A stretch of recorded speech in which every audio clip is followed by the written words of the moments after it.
Who'd you think was waving at us? No, the lady was.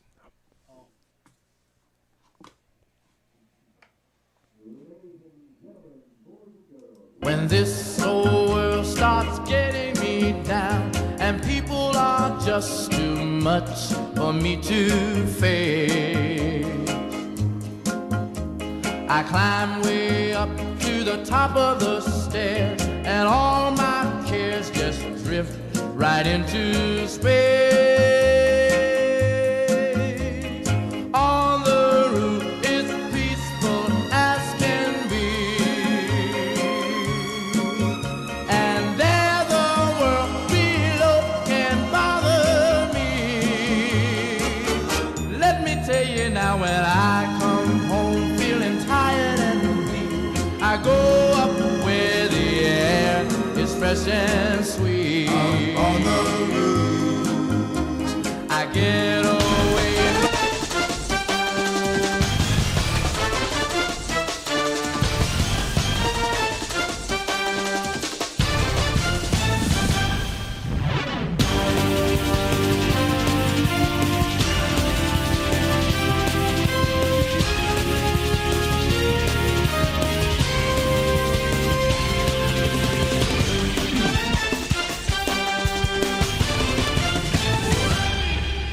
Welcome to Pace High School. This is Irish Bill on irishbillsports.com. Robbie Shanks will be joining me here shortly tonight. He'll be working the color angle tonight.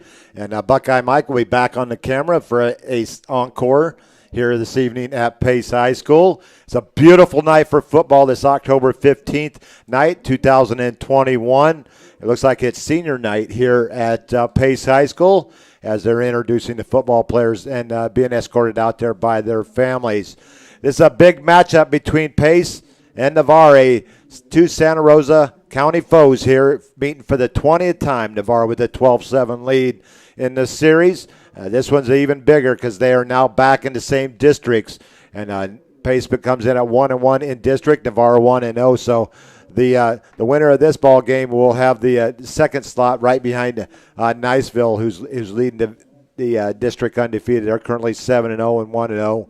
And 1-0 or 2-0 in district. Let me pull up my chart here real quick. Yeah, Niceville's already 2-0 in district play. And Navarre comes in 3-2 overall, 1-0 in district. Pace 3-3 and 1-1 overall. It should be pretty much a ground-oriented attack from Pace as we're used to here every time, whether we play them down at Bennett C. Russell Stadium or right here at Pace High School. They love to keep the ball and hand it off. The quarterback and the running back are the two positions here at Pace between Nate Simmons, the quarterback, and TJ Haynes. They'll be getting most of the touches here this evening for Pace. Navarre, they'll be coming out with Kyle Chambers, the senior quarterback, leading the way. And they'll be running a couple different guys out of the backfield this evening. Chris DeCourt, number 3. And they'll run a couple others back there as well.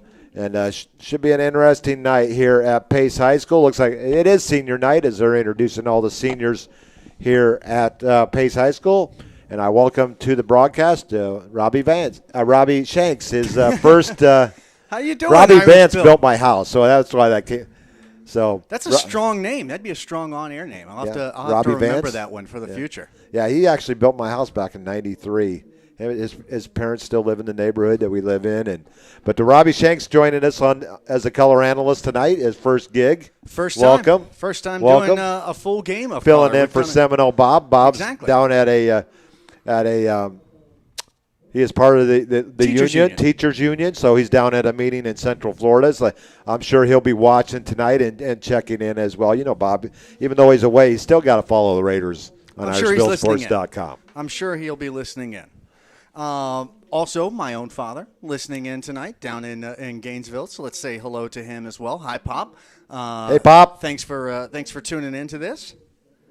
Yeah, my brother actually checked into my podcast on Wednesday night for the first time last week, and he was at. My brother is very hard to impress. He was impressed. So I was great. You hardly ever get compliments from your brother, your older brother. No, I never compliment my younger brothers. I'm the oldest, so He complimented. So that meant a lot to me that he was really appreciated the broadcast. And he said, "You are a professional at what you do," and I was like, "Thank you, I appreciate that."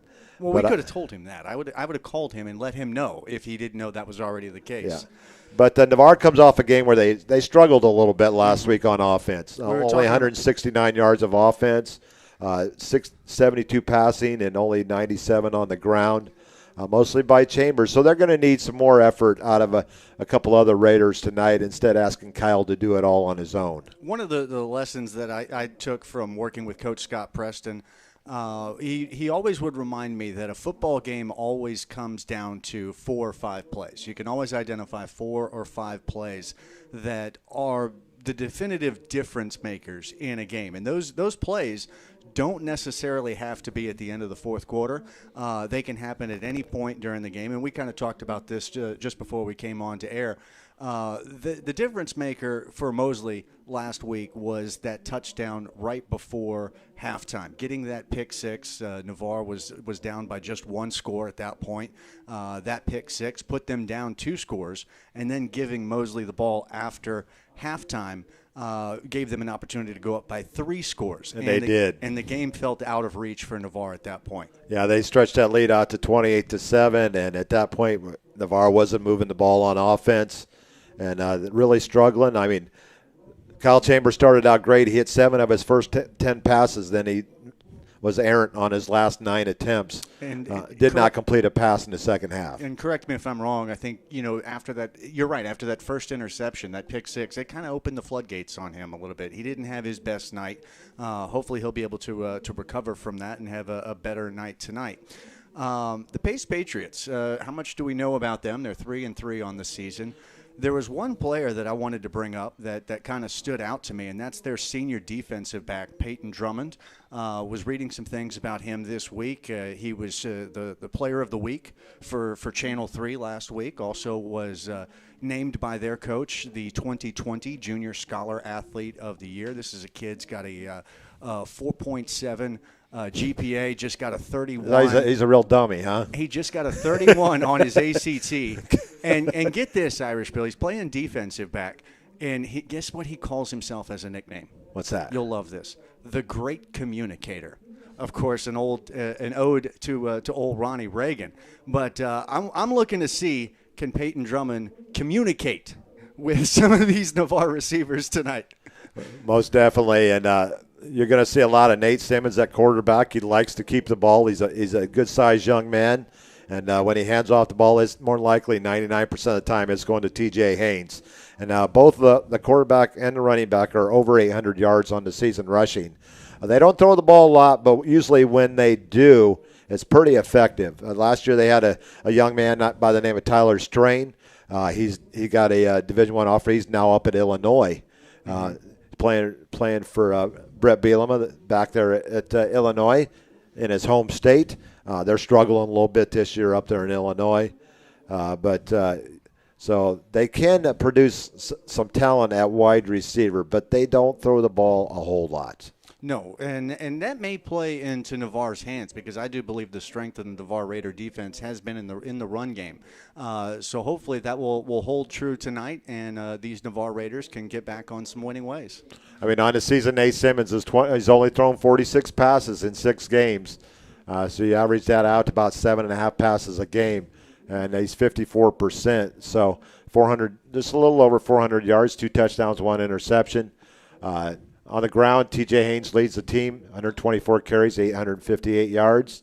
Nate Simmons with 122 carries for 816.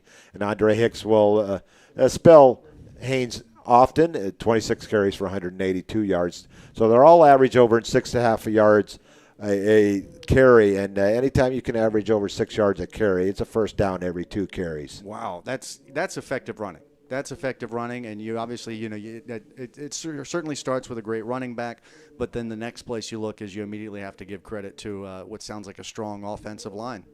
Yeah, they got a young man back there he took Irish Bill's defensive player honors earlier in the season for Pace, only a sophomore. Jackson Ward, I believe, is his name. He is a sophomore linebacker. a tackling machine. So you'll probably hear his name a lot tonight. But let's switch over to the other side. Our other opponent, the Navarre Raiders, comes into this game 3-2, 1-0 in District 1-7A. And this is a big matchup, a district matchup. This wasn't the matchup that it has been over the last couple of years because they were not in the same district. Pace moved up to 7A this year, so they're back in a district with Niceville, Crestview, Tate, and Navarre. So it's a 5-team district, so Navarre doesn't have to travel to Tallahassee for a district contest, even though they did earlier in the year. But it's a matchup between Santa Rosa County foes, as I mentioned earlier, the 20th game. Navarre leads 12 games to 7 overall. And correct me if I'm wrong, but Navarre has the Eagles next week, correct? Yes, the Raiders will be traveling to Niceville next Friday night for another district. In fact, the next 3 weeks are district matchup games for the Raiders, with Pace tonight, Niceville next week, and then they'll be home to Crestview in a couple of weeks. Well, we know where I went to high school, and I went to Niceville, and my loyalties will always be to them. But I've promised you, and I promised these Navarre Raider faithful, that when I'm here in this booth on this microphone, I will certainly speak for the home side with these Navarre Raiders, and I appreciate being welcomed in to do so. And in that light, I think that Navarre needs this win tonight, because the last thing you want to do is go face that juggernaut with 2 losses and then somehow think it's going to get fixed against Niceville. It's got to get fixed tonight. No, Niceville is going to have a tune-up game tonight as they welcome in Gadsden County, I believe a 4A school coming into Niceville that doesn't know what they're getting into tonight. They had a 3A school last week with that was a very tough 3A school, though. From Miami. Miami it's Edison. up a caliber down there. I get that. But now a 4A school for Niceville. They're starting to sound like Alabama. Well, wow. Speaking about that game a little bit, I did not see coming. I was, somebody was going to get him eventually. It could have been Kirby. It could have been Lane. But it was Jimbo. And I think Jimbo's earned it. And, we know how the playoff went last year, and Texas A&M, in my mind, could not have been more firmly planted as that 5th-place team. But I thought, a team that deserved a spot in the playoff, there just wasn't room for them. So it doesn't shock me that it was Texas A&M. It had to happen eventually, but it was a little surprising that it's this Texas A&M. This may sound a little bit strange, but I credit that victory for Texas A&M a little bit to Florida. Because when Florida played Alabama, they showed a lot of people some of the weaknesses that the Tide had. Mm-hmm. And I think Jimbo just expounded on that, and he had a great defensive plan, especially that first half. A&M dominated that first half. But Alabama, as they do, makes the adjustments at halftime and came back and took the lead. Usually with a 7-point lead in the fourth quarter, Bama's going to put it away. But and Texas A&M hadn't moved the ball the whole second half, but they got the ball back and they went down and tied it up, and then they made Alabama throw the ball 3 straight times and made them punt, and then A&M took the ball down the field. And I believe they had a 15-yard penalty in there as well that helped to move the ball down the field.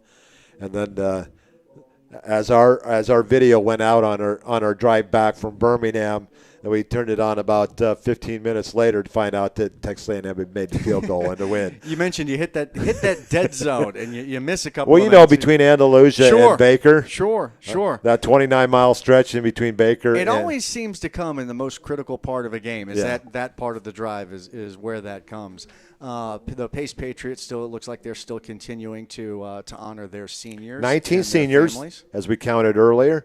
Not a whole lot. Navarre with 33 seniors. And going back to Alabama, that's one more thing I was going to say about them is that, this hasn't felt like the Alabama teams of past. I know they have all the recruits, the number one in every position, but I feel like those kids are still young, and this is going to end up with these players being a better team, for a little further down the road, but they're not quite to the standard that they will eventually be at. Well, I think it's been, the last couple of games has been a big growing period for one Bryce Young. Mm-hmm. He's learning that even though you may have all the attention and saying you're the next best thing, you still have to go out there and prove yourself. And he's learning that it's not as easy, especially in the SEC, as it is in California high school football. And I'll tell you who also has been proving himself, my Florida Gators, Emory Jones. He's proved that he does belong as the starter. I had my doubts about him at the beginning of the season. I still think we have a better quarterback waiting in the wings in Anthony Richardson, a more talented, more athletic quarterback. But it does appear that Emory Jones is the best leader currently in that locker room. Most definitely. And we'll get back to this game here, and Alabama's got kind of a game tomorrow that they can kind of get take the deep breath and to go home with an. But then again, Mississippi State, you never know with the old with Coach over there at Mississippi State what's going to happen. And it's tough playing. He's a Pirate, and the cowbells will be ringing loud and proud, and hopefully all shoes will stay on all feet tomorrow when Florida takes on LSU, because that's going to be a revenge game, because that's a game we because we won't stand for any of that.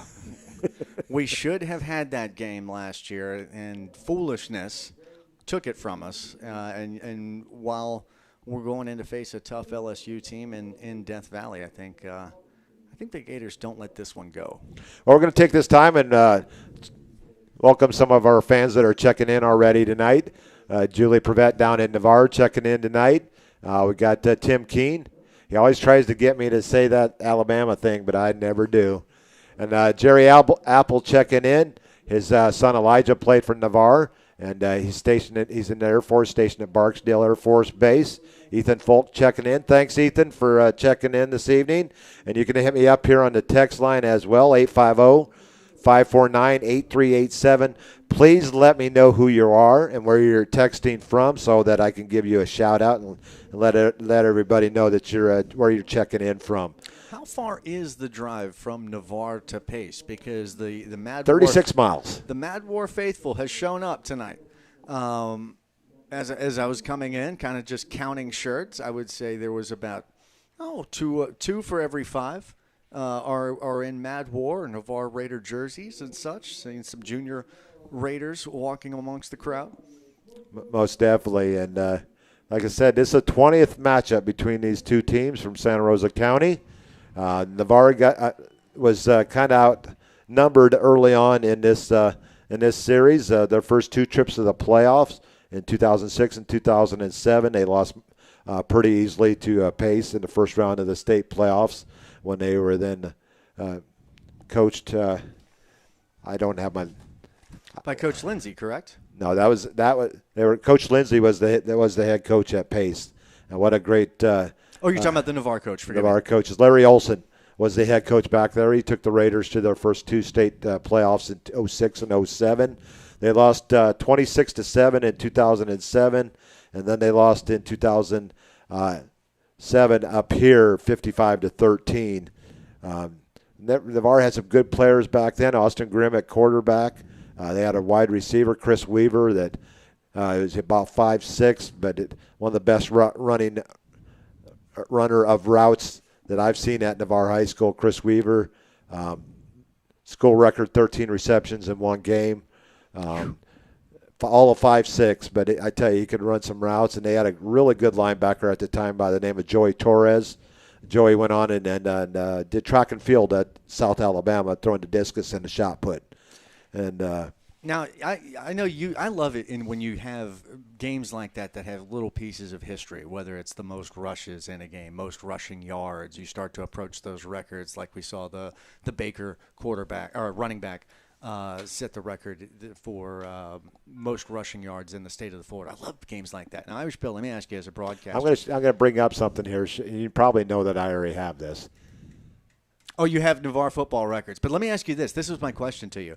Do you have every single game? Do you have special pieces of commentary that you save for those games? Like, I'm not just going to use this line on just any game, but I'm going to save this for a moment in history. Well, usually when games come up and I have tight games, I always bring back the the Lincoln game in the state playoffs in 2010. Tight game situations and how that game ended up. And it's funny as a broadcaster over time, I got a very good sports memory, especially when it comes to Navarre football, that how things seem to pop up at just the right time.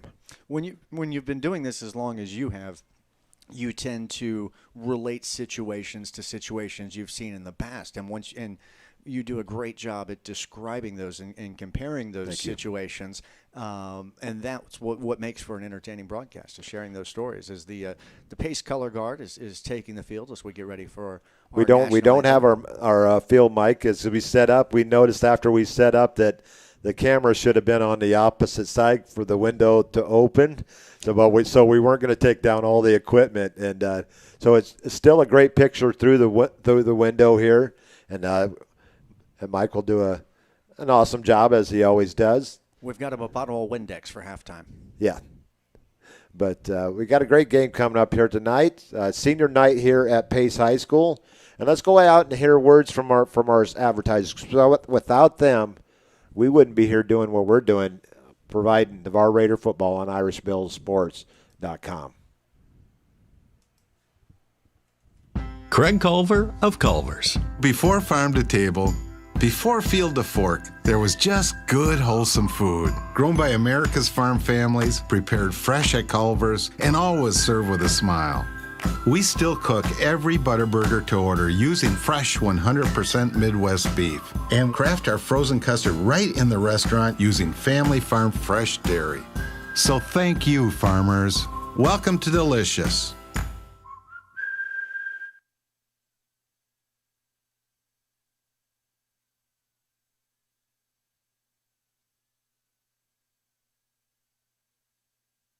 Thinking about selling your property? Call Ursula Householder of Coldwell Banker Realty in Navarre now. The consultation is free, and Ursula uses the best tools the industry has to offer. Her years as a top producer, relocation specialist, and Florida military market specialist will help you get the desired result. If you are buying, Ursula's experience will help you make an informed decision to find the right home for you. And if you mention this advertisement, Ursula will donate $100 to the Navarre Raider Quarterback Club when the deal closes.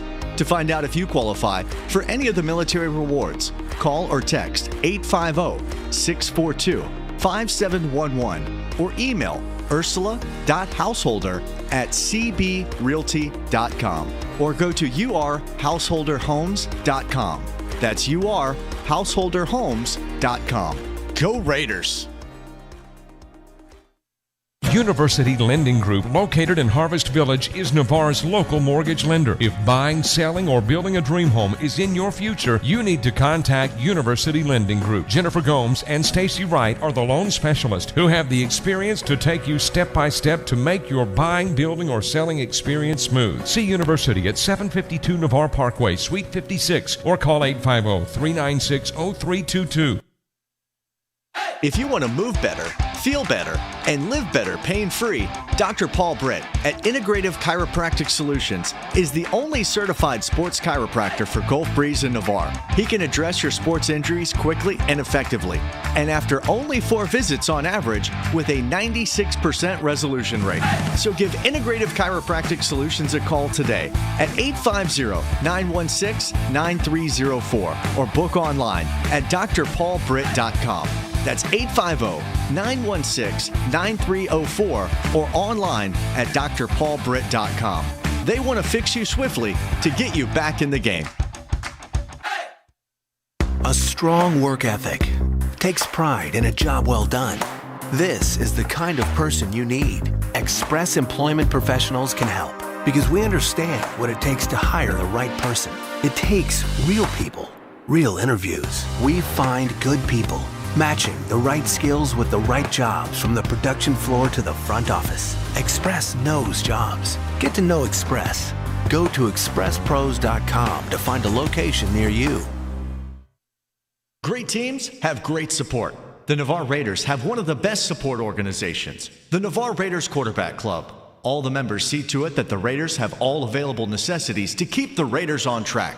Whether it's seeing to it that they're properly fed, have good transportation, or making sure that all Raider fans can watch and hear all exciting Navarre Raider football action, the Navarre Raider Quarterback Club is there to make it happen. Thanks Navarre Raider Quarterback Club for your support of your winning Navarre Raiders on IrishBillSports.com.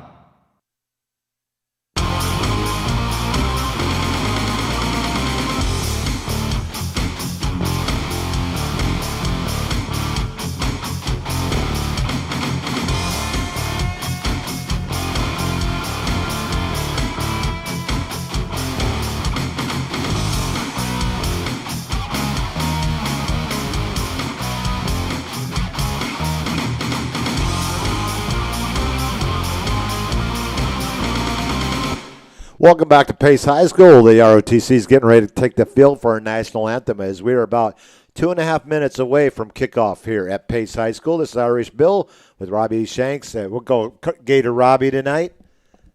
Or which do you prefer? I just like Robbie. Robbie. I'm just Robbie. Just Robbie. I'm just okay. Robbie.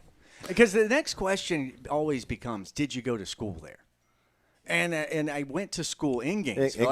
I graduated from college in Gainesville, but I didn't go to UF.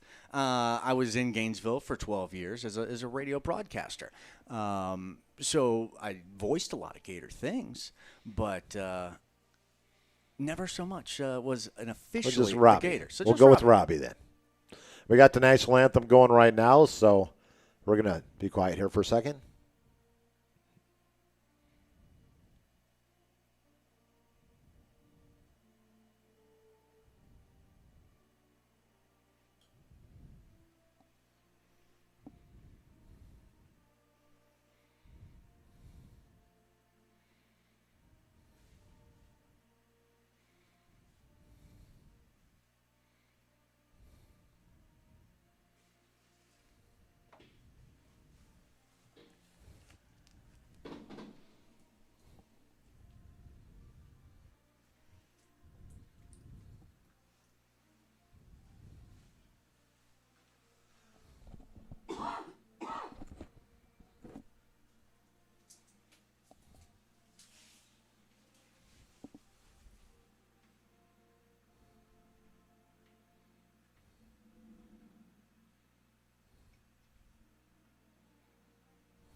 I always love the national anthems. Everywhere we go, everybody has their own rendition of the national anthem, but they all mean the same thing, and they all come out.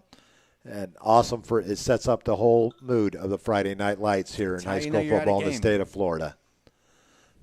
But early on in the first quarter over in Niceville, 3-0 Niceville on top. Pac-12 Dave checking in, says the Gadsden stacking the box on the run prevent. So could they keep Niceville from scoring a little bit tonight, or will Niceville eventually wear them down and pull away in that contest? I wouldn't be surprised if Niceville pulls away early in that game. And also by the second half. Niceville, when they play those small schools with their depth, it's very rare that these smaller schools are able to hang with them for two halves. Got our photographer who's not able to make it tonight, Tammy Peanut Norton, on the road tonight with former Navarre Raider quarterback. Peanut. I like that. Quarterback Matthew Webb, they're checking in, and Duana as well. And glad you guys are able to check in. And we are just moments away here, actually seconds away from kickoff here at Pace High School. My good friend Haas from Arizona checking in tonight. He's a coach out in Arizona as he's assistant coach at Liberty High School in Arizona. They're 4-1. They're taking on Queen Creek tonight. And catch some of the game afterwards. I'll try and check in on him. He tuned in last week. We were stationed in Korea together back in 1999, and we has stayed in touch over the last 22 years. And he played arena football as a fullback. He's a big guy. That's why they call him Haas. And we coached the women's based softball team while we were in Korea, so we got to travel around Korea together, and we got to be pretty good friends along the way. Who was the arena football team that he played for? Do you remember? It was out in Arizona. Okay. I'm trying to remember. Was it the Wranglers or? Could be. Could be. I think that was the team that he ended up playing for, but he played a couple of years while he was still on active duty. Or were you here when Pensacola had an arena football I was team? actually in Korea that year. The Pensacola Barracudas were at one point to here. The year I was in Korea, that was the only year that they played in Pensacola, and I was not able to watch any of their games. But we got 3-3 Pace hosting Navarre, 3-2 Santa Rosa County foes. When they get together, it's a lot of hitting and a lot of, because these kids have played against each other for years and years and years, even from Pee Wee football on up, and it looks like all 19 seniors will be going out on the field, but only 4 will be going to the middle of the field. That will be Garrett Sheeb, number 5, Nate Simmons, starting quarterback, number 35, Jackson Cogburn, and number 30, Russell Brandt. Your captains for Pace, your captains for Navarre, number 85, Chase Richardson. And we'll look at the other numbers as we see here. Number 7, Kyle Chambers. Number 49, Hunter Crowder, was Irish Bill's Defensive Player of the Week last week with his 15-tackle performance against Mosley. And Deuce Ned, number 21, are your captains for Navarre. So the nice thing is that being out in Arizona, I can catch this game because it's not till a 10 o'clock Eastern kickoff, so 9 o'clock, so I'll catch the second half here when I get home. But we have the toss, and to see Navarre lost their first toss last week. Yeah, they had quite a streak going from what I hear from Seminole Bob. And they have tossed the coin into the air. And looks like Pace had won the toss, and they deferred to the second half, it looks like. So 2 weeks in a row, Navarre loses the toss. So Navarre will line up from the north. I think we're on the north end zone. Pace will be coming out of the south end zone. So Navarre will be receiving the ball to start this game. Pace will get it to start the second half. And we are just seconds away from kickoff here at Pace High School. Very much looking forward to this one. I got to give credit to Pace in their uniform selection. Didn't go with either of the NFL Patriot logos, not the previous, not the current. So they got uniforms that are. They come out in their blue, all blue uniforms, white numbers with white and red stripes along the sides. Their red helmet with the P on the side, and the Raiders come out in their maroon pants, white jerseys with maroon numbers, and their black Raider helmet. The Navarre band is across the way, so they made the 36-mile trip up from the southern end of the county, and the crowd's starting to fill up here on the near sideline, the home crowd, and the visitors crowd is starting to fill up out there too as well, Robbie. Now, Irish Bill, I noticed this. I think we may have jumped the gun on this coin toss just a bit, but it ended up with the same result. I think that first signal was actually a no-toss signal. They tossed the coin a second time, but it ended up being the same result. Navarre will take the kick in the first half. And the Raiders come out from the north end zone on across the field, across the way, and here comes the Pace Patriots right down below us here from the press box here at Pace High School. I want to thank Charlie Warner for allowing us to come up and do the game here for Pace High School. And beautiful Charlie, a great baseball coach here at Pace High School for the longest time, and what a record he in the state championships that he produced here as the head coach. Navarre will be coming out of the north end zone, wearing their white jerseys with the maroon pants. And as you can see down below, Pace is in their blue uniforms with the white and red stripes down the side of the pants and the white and red stripes on the shoulders as well. Big P on the side of the helmet for Pace and a big Raider on the side of the helmet for Navarre. And we are ready for action here. Robbie, you ready? Let's do it. So let's get over to and get the fancy little score sheet up and running here. Irish Bill, do you have a special call for these situations? Usually, this is my. We're getting ready to put toe on leather to get this game underway. Toe to meet leather. I like it. Let's go with that. And we got a special a guest that we're wish send some good prayers her way here in just a second after we get to kickoff. I'll talk about that momentarily afterwards. Reese Griffiths, what a leg. The lefty kicker here at Pace High School. He had a 48-yarder last week that was still going up when it went through the uprights. And more than likely when he kicks off, it's a touchback, and he is 5 yards deep in the end zone. And that's just that, a touchback for Pace. And Navarre will start from their 20-yard line as we get this game underway. Hopefully, again, the Navarre quarterback can start the same way he started last week against Mosley. Especially with his first 10 passes. It was the 10 passes after that didn't go well for him. Hopefully, we'll get a same strong start tonight. Kyle Chambers brings the offense out, and just a moment, we'll have our first play from scrimmage here. Chris DeCourt lines up in the backfield. Kyle Chambers, number 7 at quarterback. Going to split 3 wide receivers to the top of the screen, single down to the bottom, one Tyrell Marshall. And the big Bubba's across the line. We'll mention those as we go throughout the broadcast. First and 10 Raiders from their own 20. Chambers in the shotgun. It's going to be a handoff to DeCourt. And he's going to have nice gain, and he's got a big gainer over the 20, 30, 40, 45 into Patriot territory. And he's going to break it off down inside the 30 and step out of bounds, actually right at the 32-yard line. It looks like where they're going to mark it, depending on the spot here. So a big gainer by Chris DeCourt on the first play from scrimmage. And I'm not sure if we got a flag down on the far side. That's what I'm looking for, because they are marching backwards. I actually had that play going as far as the 25. It is on the far sideline over by the Raiders' side of the field, about the 47. It would have been a gain down to the 32, which would have been a 48-yard run for DeCourt on first down. So they're gonna. I think we're gonna have a block or something. So it's got to be like a block in the back. So he's only going to get credited to a gain out to the 47. I think you're right on the call there. So I think that is a 15-yard penalty. So you're going to wipe out that run. And that's how it was, a great run, and the left side of the big Bubba's had it controlled. So it's going to come down. It's only going to end up being a gain of 11, but it's still a Raider first down.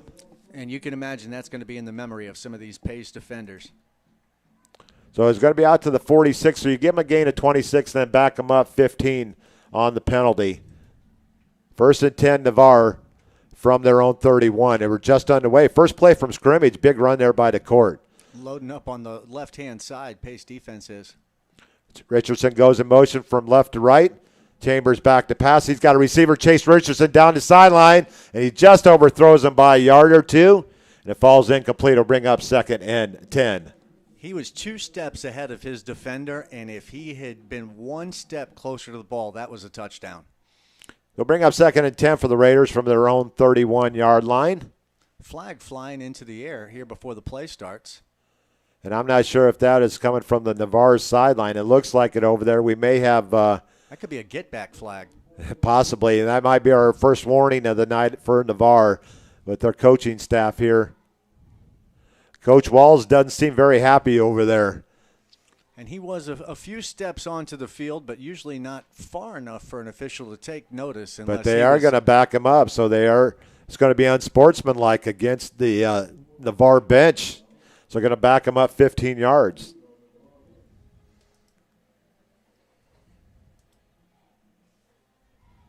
So it's going to bring up second and a country mile here, as they need to get out to the 41 for a first down, and they're all the way back to, it looks like, the 16-yard line. So we got second and 25 coming up for Navarre from their own 16 with 11:40 on the clock, just underway. They finished the first over at Niceville, 3-0 Niceville at the end of one. That stacking the box is working out for Gadsden on that slow start. Navarre's going to line up 2 to the near side, 1 to the top of the screen. Derek Percival out up top. Glad to see him back out there. Jaden Reese and Chase Richardson to the near side. Chris DeCourt in the backfield with Kyle Chambers. They're still kind of sorting out the last play, but it's second and 25 Navarre from their own 16 with 11:40 on the clock. Chambers in the shotgun. Richardson goes in motion from left to right. It's going to be a handoff. It's going to be a keeper by Chambers, and he's going to be taken down after a 3-yard gain. Nice tackle there by Jackson Ward.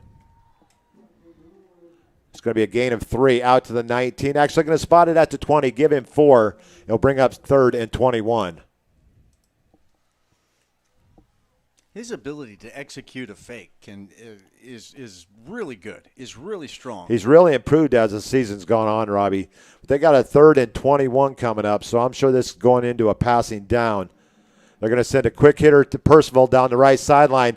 He's going to cut back, but a nice defensive play there by the Patriot corner, and it's going to be a gain out to about the 27-yard line. A gain of 5 to Percival before he's corralled at the 27, and Percival will stay in there to punt.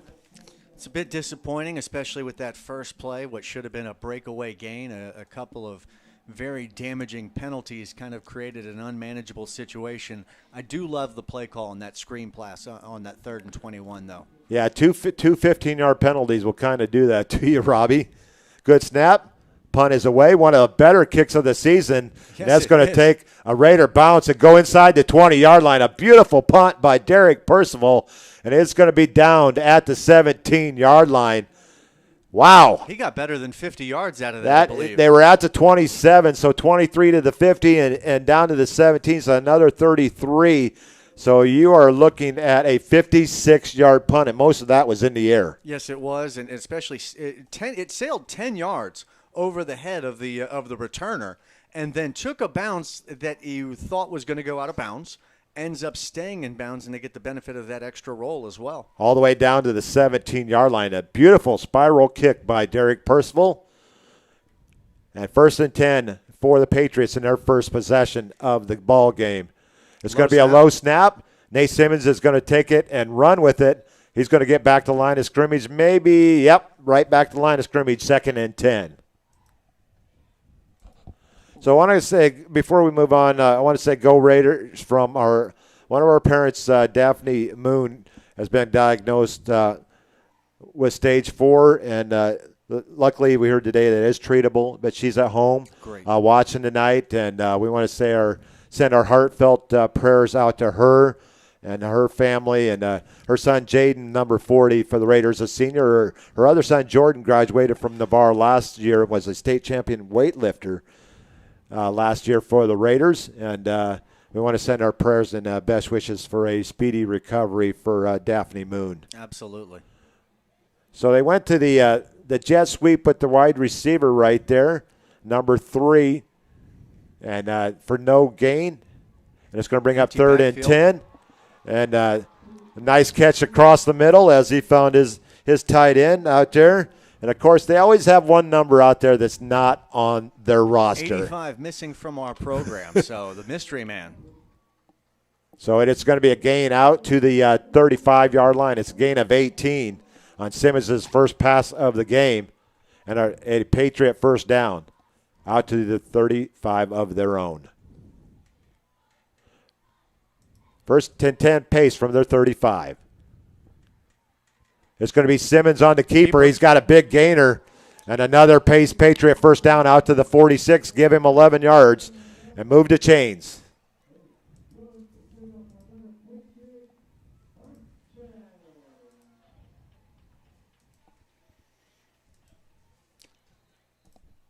Pace now on their 46-yard line.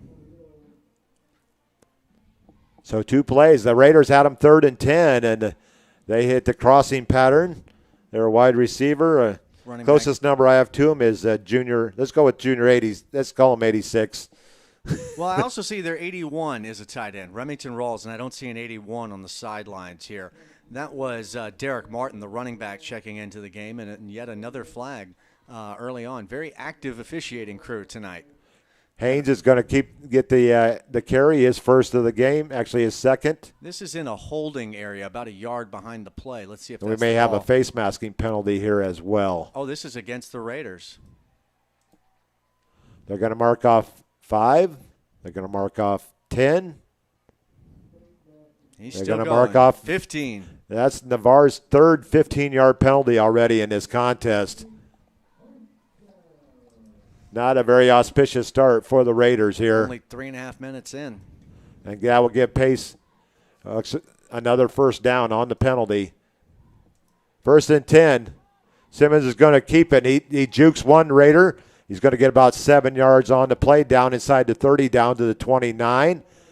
Give him 7 yards on the play. 2nd and 3 coming up for the Patriots. Now, remind me, Irish Bill, last week the total offense for Navarre was about 186 yards. Is that correct? 169, 72 passing and 97 rushing. So you're putting yourself in a hole where you're already setting yourself back 50 yards, close to 50 yards, 45 yards with these 3 penalties. Not a good start. Second and 3 for the Patriots. It's going to be Simmons on the keeper, and he's going to have close to another Patriot first down to the 26-yard line. Looks right at the chain and the yard to gain. Picked up about 9, but they're moving the chains. He may have gotten it. Well, they picked up 7 on first down, so they only needed 3 there. Oh, forgive me. So first down, Patriots at the Raider 26-yard line. Their 4th first down of this opening drive here in the first quarter, down to 7:38. No score. Another bad snap. But Simmons corrals it before he is tackled in the backfield by Sebastian Melendez. It's going to be a loss back outside the 25, out to the 28-yard line. It's going to be a loss of 3, and it'll bring up 2nd and 13.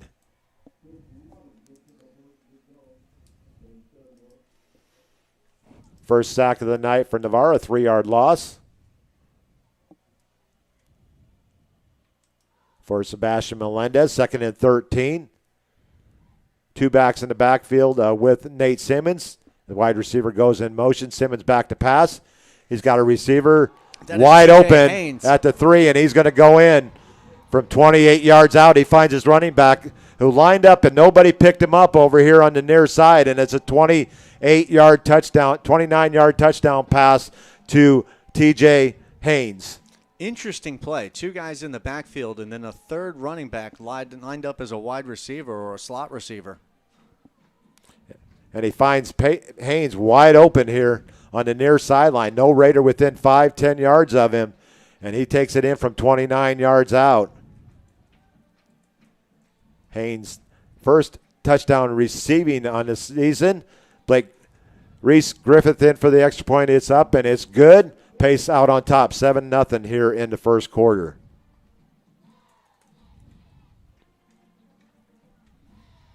So a 28-yard completion to Haynes out of the backfield. Bill, looks like we've got Shreveport, Louisiana checking in with us tonight. Rosalind Miller, let's say hello to her. Yeah, I believe she is the grandmother of Tyrell and Terrence Marshall.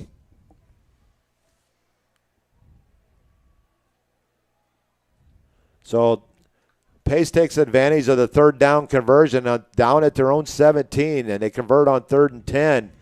And they take it the length of the field, 83 yards on their opening possession. And they have a 7-0 lead here with 6:52 to go in the opening quarter.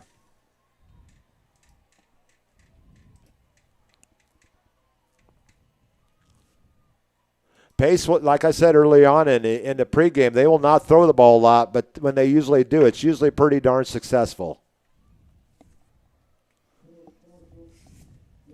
So Griffith will be putting toe on leather for the 2nd time this evening already. Derek Percival is back in place of Ty Marshall, but you do have Terrence Marshall on the other side. Griffith will probably put this about 5 yards deep in the end zone. And that's where he ends it. And 2 kickoffs, 2 touchbacks. 27 of his 37 kickoffs have been finding the end zone so far this season, Robbie. This is a prospect kicker.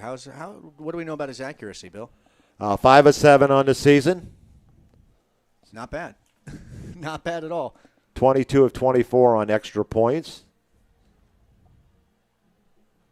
And that is Reese Griffith, correct? Yep, only a junior, a product of one-on-one kicking. The coach, I happen to know his kicking coach rather personally. That would be one Brady Hamill.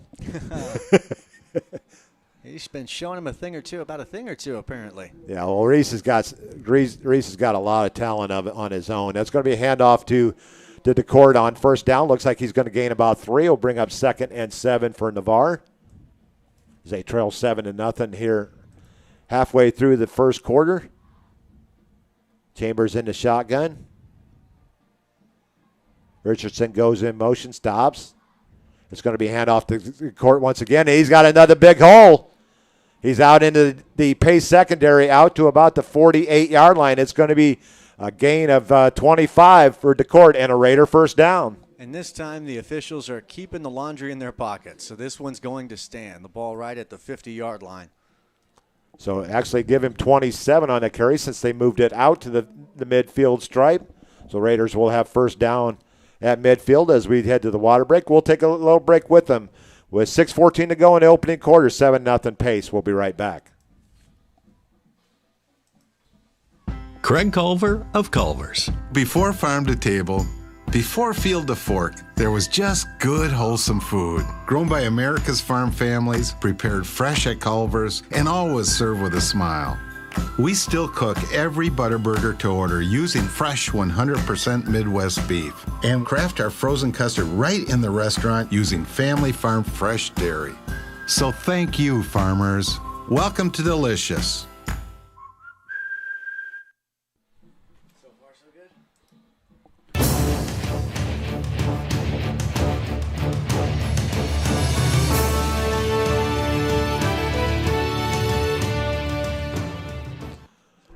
First and 10 for the Raiders.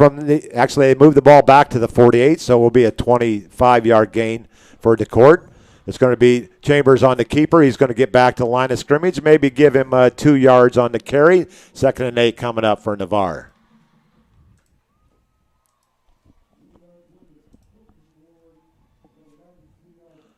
Chambers running a lot of RPO here, a lot of giving and taking here early on for the Raiders. Richardson, Reese, and Marshall to the near side. Derek Percival to the far side, all on his own. There is a flag on the play. And there's going to be a little screen pass to the back. Chris DeCourt's going to get into Pace territory down to the 47. But let's see if this play is coming back. We're a legal shift against Navarre. And penalties are kind of kicking him in the backside right now, Robbie. Yeah, interesting they let that play continue if it was an offensive penalty. So 4 penalties against Navarre here early on, much to their demise. And is Pace going to accept a penalty? They can decline this penalty if they would like. It looks like they're going to move the ball back 5 yards. Yeah, They'll bring up second and 13. Yeah, with any type of gain, I would definitely enforce the penalty. I'm just curious as to why that play was not whistled dead from the start. Percival to the far side. Reese and Marshall to the near side. DeCourt, you're back behind Kyle Chambers. Chambers looks over the sideline, gets the signal. 2nd and 13. It's going to be handoff to DeCourt. The little Ruggers back into Pace territory down to the 48-yard line. He's going to gain up 7. That's going to bring up 3rd. Actually, they're going to spot the ball at the 47. So give him 8 yards on the carry. He'll bring up 3rd and 7. DeCourt's been finding a hole in the middle of the line over and over and over again. Now they just need to keep the laundry off the field and let some of these runs stick. 3rd and a short 6 now for the Raiders. 4:40 on the clock and a fast-paced moving first quarter here at Pace High School. 7-0 Pace on top. Chambers with the quick hitter to Percival. He's got a Raider first down and much more inside the 35. Actually right at the 35. A gain of 12 to Percival and a Raider first down.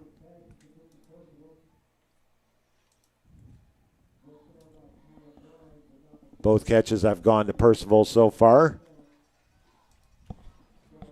1st and 10 Raiders at the Pace 35-yard line. Their 3rd first down of the first quarter. Davion Hardy goes in motion, sets on the right side. Handoff to DeCourt. He's going to go off right tackle and get some positive yardage down to the 31. Give him 4, bring up 2nd and 6. Very methodical for the Navarre Raiders right now. Taking a little time off the clock as well.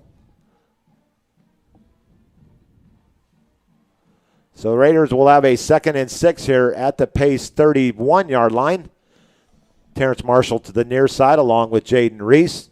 Percival to the top of the screen. It's going to be Chambers with a nice read there into the pace secondary inside the 10. It's going to be first and goal, Navarre, and there are no flags on the play. They're going to spot the ball at about the 5-yard line. So it's going to be a gain of 26 for Chambers and a first and goal for the Raiders. Nice read there on the option. You know, this officiating crew is baffling me. They've been quick with the laundry, but generous with the spots. Good point there, Robbie. I didn't even consider that. It's going to be a handoff to the court. He's going to go in untouched, unscathed. He's found the hole every time. 5 yards out and a touchdown, Navarre, as they cut it to 1 here, 7-6 with 3:08 to go on a 6-yard scamper by the court. His first touchdown of the season. Does about 3 or 4 ninja kicks, some karate kicks in the end zone. Did you see those, Irish Bill? I wonder what belt he is. Also on the weightlifting team for Navarre, Devin Wright will be handling the kicking chores tonight on the extra points. The younger brother of Dante Wright, who should be back in action tomorrow night for Colorado State. The Raiders trying to tie this game up. The kick is up, but I think he pushed it to the right. He did push it to the right, and the score remains 7-6 as the Raiders get on the board at the 3:08 mark of the first quarter. A 6-yard scamper by Chris DeCourt. So far, this game has been very telling. It's been very obvious. What's encouraging for the Navarre Raiders has been the running game. They seem to be able to run. They pick the hole, and they seem to be able to run through it at will, but a lot of that has been offset so far by penalties that has negated a lot of those big runs. But if they can clean up the penalties but keep the runs, they should win tonight. Let's see if we can get an update from Pac-12. 13-0. Niceville jumps out the 13-0 lead in the second quarter. They got 4 minutes to go in the first half there. Taking on 4A Gadsden tonight. Taylor Gardner will be handling the kickoff duties for Navarre. Glad to see him back out there. He's been nursing an injury the last couple of weeks. The Raiders going to line 10 guys tight here. Inside the left hash all the way over to the far sideline. And Gardner getting ready to put toe on leather. Derek Martin is back to return for pace. Gardner with the end-over-end kick that's going to come down at the 4-yard line. It's the quarterback, Nate Simmons. Nate Simmons on the return. Nice return out over the 20, out to about the 24-yard line. Give him about 20 yards on the return. That's something you don't see often. How many teams will put their quarterback out there to return kicks, Irish Bill? Oh, he's not your ordinary quarterback. He likes to run the ball. He's has over 100 carries on the season already. This is a running team. So it's going to be first and 10 for Pace in their second possession. They're up 7-6, 3:01 on the clock here in the opening quarter. This Irish Bill with Robbie and Buckeye Mike on the camera once again tonight. First and 10 for the Patriots from their 24. Simmons in the shotgun. Haynes to his left. Haynes, the junior running back, with a nice game, but he trips over his own. Actually, he's going to trip over that dreaded turf monster at the 28-yard line. And it's going to be a 4-yard gain for Haynes, 2nd and 6 for the Patriots.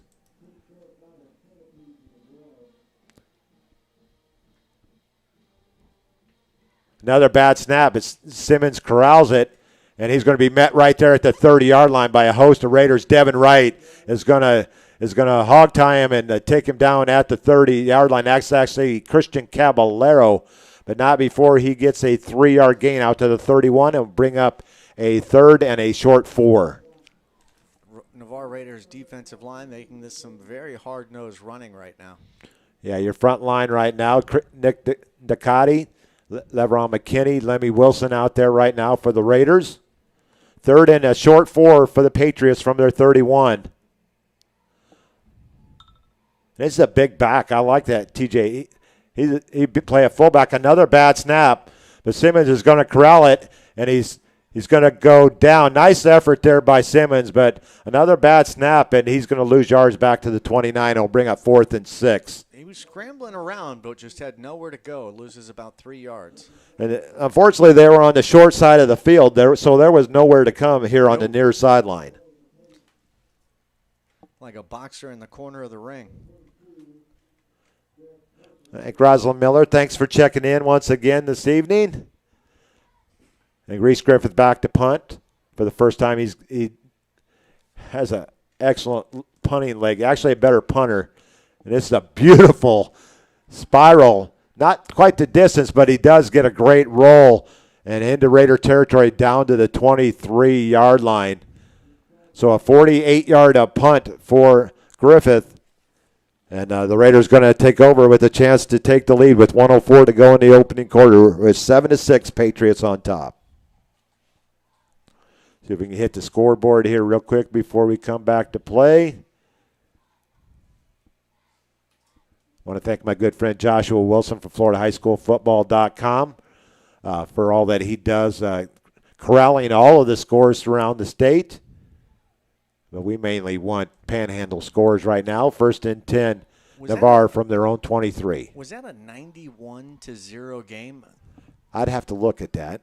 It's going to be handoff to DeCourt. Another first down run by the little, I call him the little rugger because he looks like a rugby player. Yeah, he does. He's going to get out to the 39-yard line, so it's going to be a gain.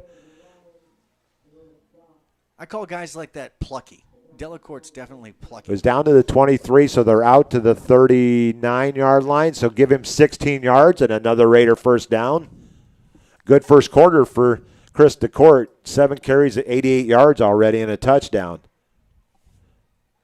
And add about 50 more that got negated. Keep that in mind. Here and he goes another again. DeCourt again, and he dives forward. I like guys, running backs that dive forward and get that extra yard. He gets it out to the 47. Give him 8 yards on that carry. And it's going to be actually 9. It's going to be 2nd and 1.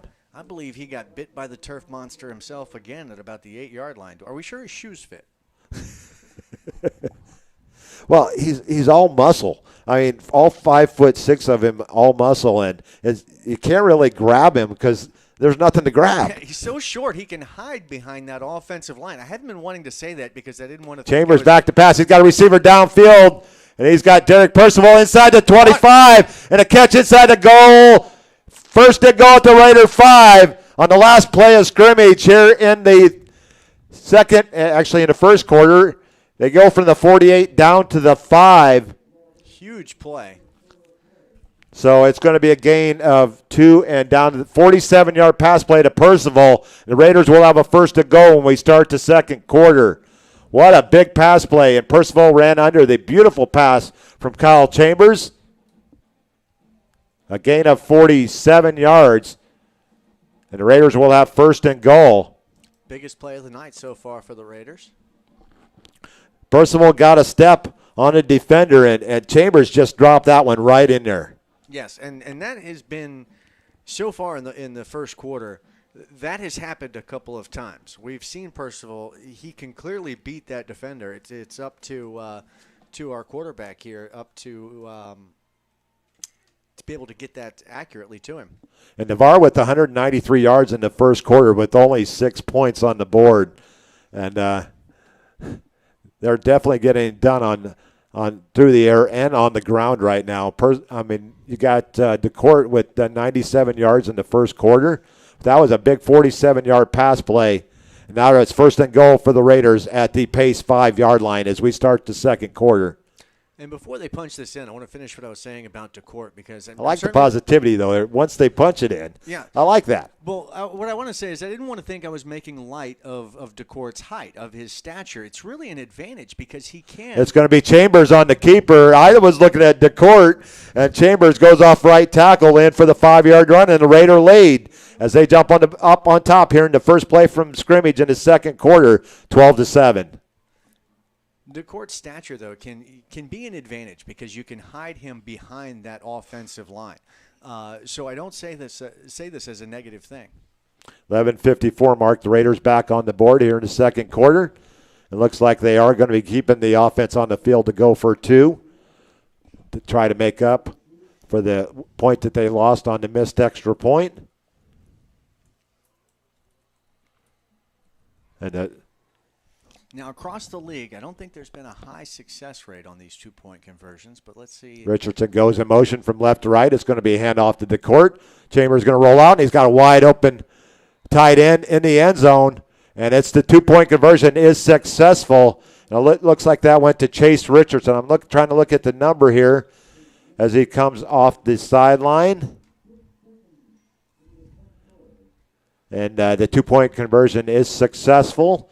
I'm still waiting for him to turn so I can see his number, but I believe that is Chase Richardson on the reception of the two-point conversion is good. So Navarre takes a 14-7 lead here on the first play from scrimmage in the second quarter. 2.2, I believe that is Richardson. Yep, it would be Richardson.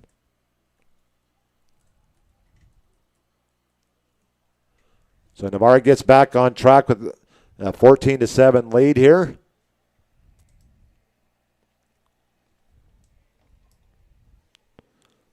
Taylor Gardner will now be kicking from the south end zone as we swapped fields here, ends of the field. We swapped it. A new word there, Robbie. I like it, but it defines itself. We swapped it. Rosemary Stewart checking in from Tucson, Arizona. Great aunt of Tyrell and Terrence Marshall. Thanks, Rosemary, for checking in this evening from Arizona. Taylor Gardner getting ready to put toe on leather to get this. And how about Seminole Bob checking in from Orlando, missing the team? Oh, we miss Bob as well. Nice end over end kick, and it's going to drive the return man, Simmons, back to the 1 yard line. He's going to have a nice return before he's knocked out of bounds at the 18-yard line. The return is 17 before he's knocked out by Jaden Moon and Christian Caballero. And Pace will start out from their own 18-yard line on a return by Simmons. Gardner getting a good leg on the ball tonight as the air's starting to cool off just a little bit here in the Panhandle. And it's going to be a return of 19 out to the 20-yard line by Simmons. And right back out to take over the quarterback duties. First and 10 for Pace. It's going to be a handoff to Haynes. He's going to go off right tackle, breaks a couple before he is tackled by Christian Caballero. And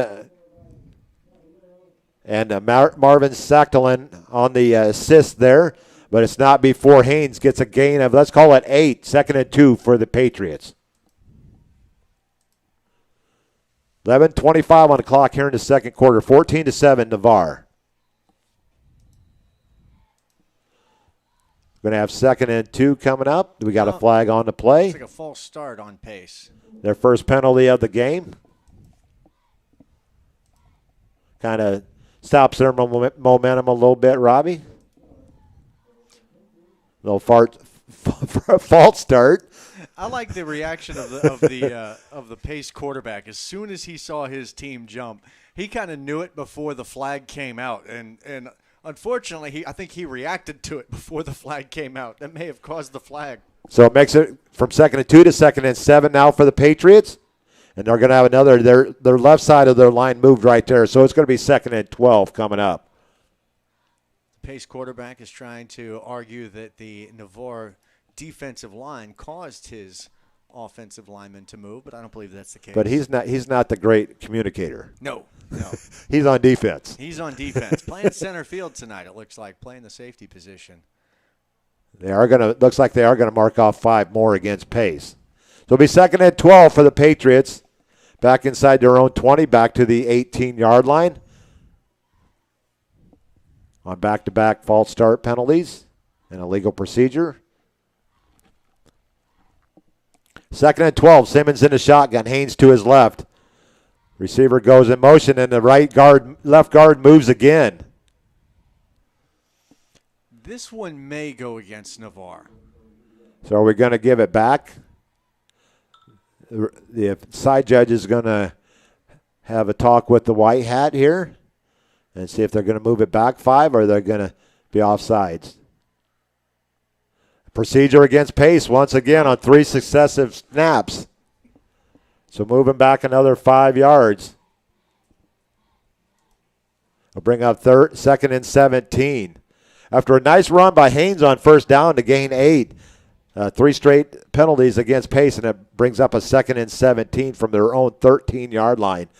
11:01 on the clock as we're going to 11 minutes here. 14-7 Navarre here in the second quarter on the road. It's going to be a handoff to Haynes. And he has a nice run. before he gets out over the 20, out to the 22. So he gets most of those back that he lost. It's going to be a gain of 9 out to the 22, and it'll bring up 3rd and 8. That was a very violent run, too. He's a big back. Only a junior. Some big arms swinging that you're going to have to contend with if you're going to try to take him down. 826 yards rushing coming into this game tonight. So it's going to bring up 3rd and 8 for the Patriots. Simmons in the shotgun, back to pass. He's going to hit his back out of the backfield once again. TJ Hayes, and he's going to drop it before he comes down, so it's going to be incomplete. Caballero knocked the ball away on the sideline, so it's going to be incomplete. See, and I thought he had taken about 4 or 5 steps after he'd caught that, but he must have not completed the process of the catch, still juggling it a bit. So that's going to be 4th and 8. It looked like it was a good catch to me out of the backfield, but you're right. I was blocked a little bit here, so it might have been bobbling it before he. Well, he turned and he ran upfield about 4 yards, but he may have still been bobbling that as he had turned to run. I was going to say. And then it came out of his hands just before the sidelines. I was going to say Percival needed to back up a little bit, but right when I said that, he backed up a lot. What a beautiful punt, a fair catch. Bobbled. Going to go He's out of just going to bounds. push it out of bounds. Very smart to push that out of bounds by Personal as the defender was coming down. Another beautiful punt from Reese Griffith inside the Raider 30 from the 22. So you're looking at about another 50-yard punt for Griffith. And you know who it was that almost recovered that fumble for the Pace Patriots? But it was number 2, their quarterback, Garrett Scheibe. So we've got the Navarre. We've got the Pace Patriots who've got one quarterback is returning kicks and another quarterback that is out there covering them. So they're going to mark the ball at the 29, but they're talking about something down here right in front of us, Robbie. Not sure. He kind of pushed it out of bounds. Well, so could they get him for illegal batting? We've got a flag here at the 46-yard line on the Navarre side. Actually, that's right here on the Pace side. Yes, on the Pace sideline, but on the Navarre side of the field. And let's see what the call's going to be here.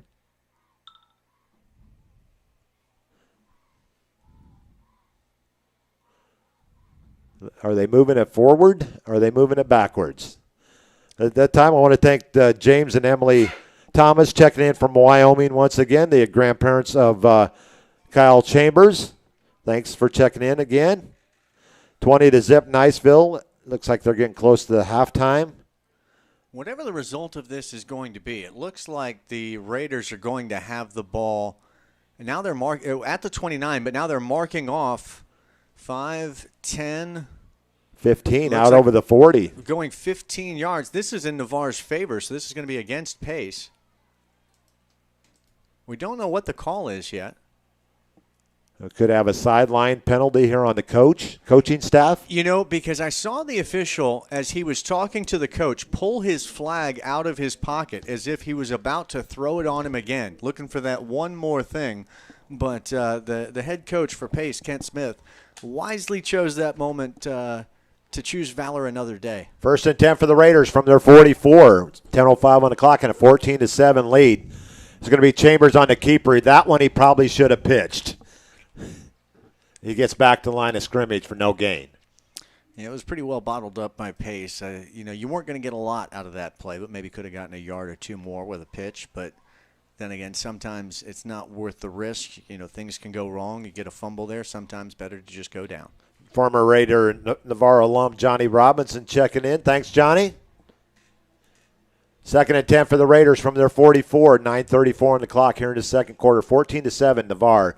Reese goes in motion. It's going to be a handoff to Melendez. His first carry of the night. He gets out to the 47. A gain of 3 will bring up 3rd and 7. Melendez's first carry of the night out to the 47. Reese, Percival in there at quarterback, or at the wide receivers.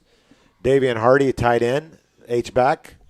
And Terrence Marshall here on the near side. He's going to be joined by Reese. 3rd and 7 for the Raiders from their own 47. 14-7, Navarre on top. Chambers back to pass. He's going to take off and run.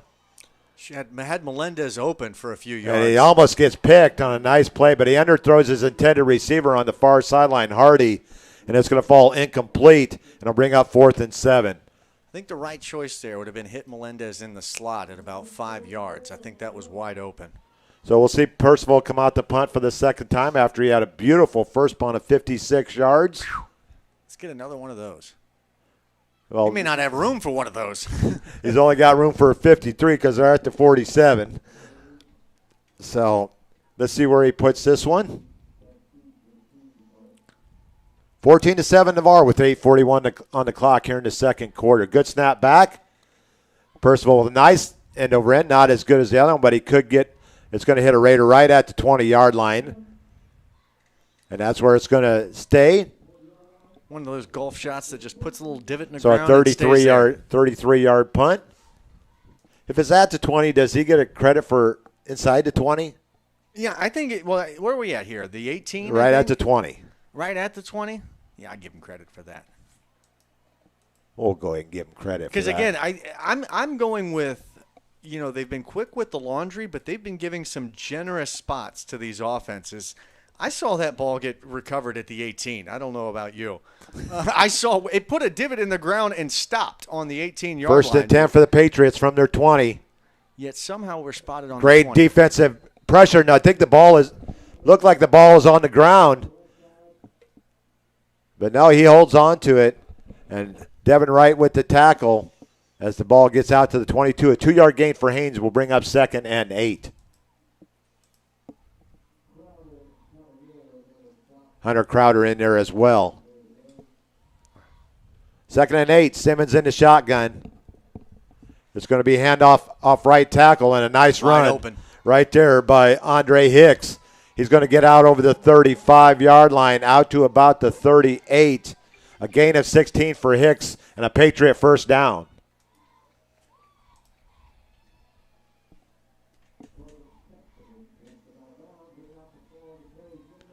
They're going to spot the ball at the 39-yard line, so give him 17 on the carry.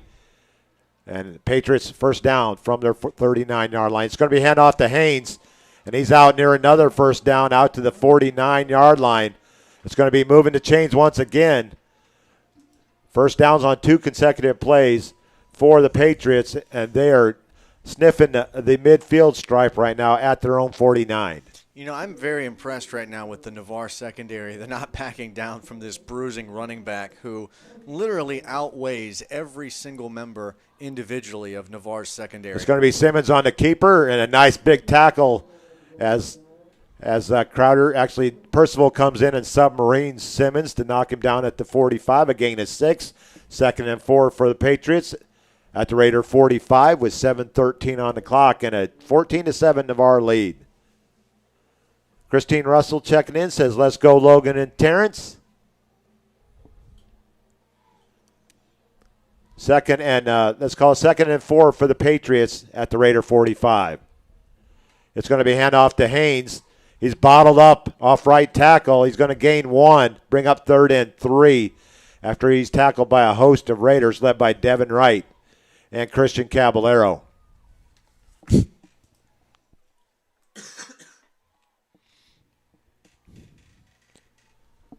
They're going to spot the ball at the 44. So 3rd and 3 coming up for the Patriots. Not quite in field goal range, but getting pretty close for Mr. Reese Griffith.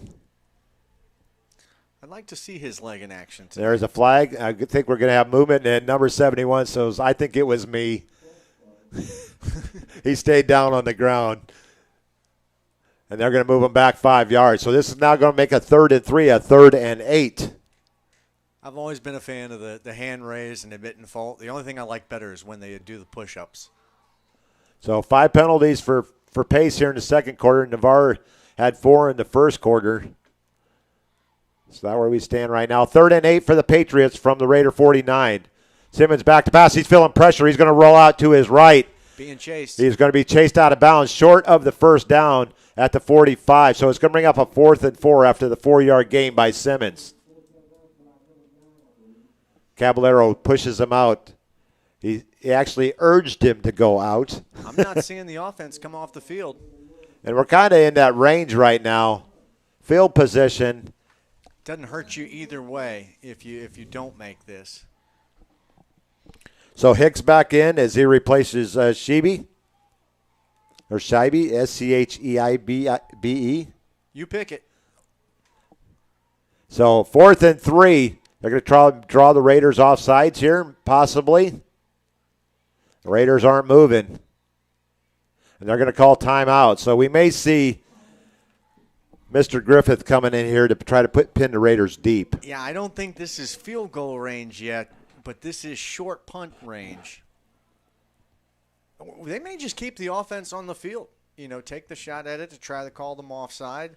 It's still in that part where you can argue 4-down territory. It's in that part of the field you can argue 4-down territory. It doesn't crush you to give the ball back if you don't.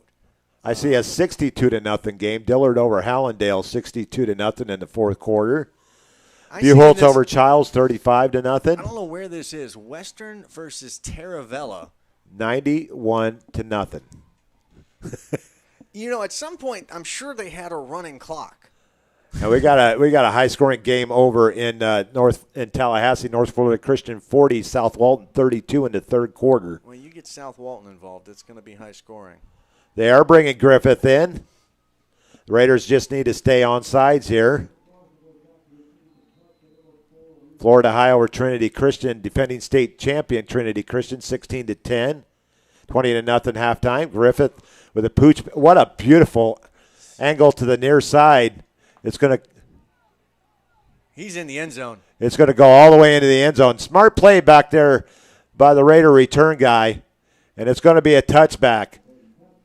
Back there by Sactalin. He let it. He watched it. He made sure, and they kind of shielded out the pace player there, as you can see on the camera. And also kind of forced him to be in the end zone. Didn't give him a position to make a play on the ball that he wasn't going to be in the end zone. So when he came into contact, it was going to be a touchback.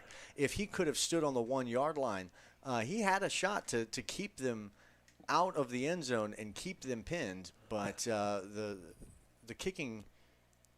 Second quarter score, Walton 21, Baker 7. Didn't I call that one, Mike, on the way up here?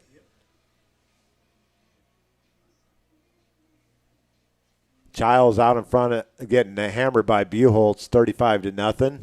West Florida Wakulla tied at 7. Mariana over Maclay, 28-7. Port St. Joe over Bay, 28-15.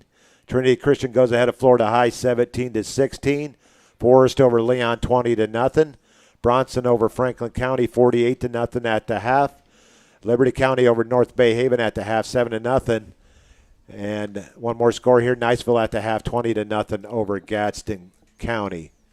So there are 1st and 10 from their 20 on the touchback.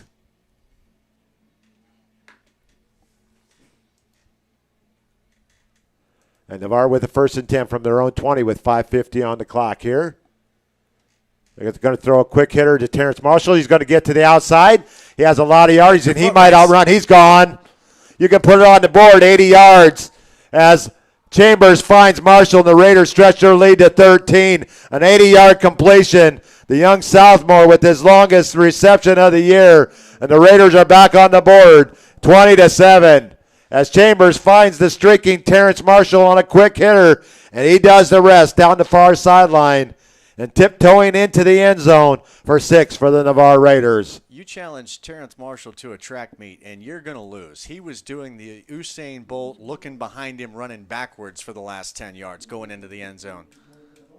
And only a sophomore, folks.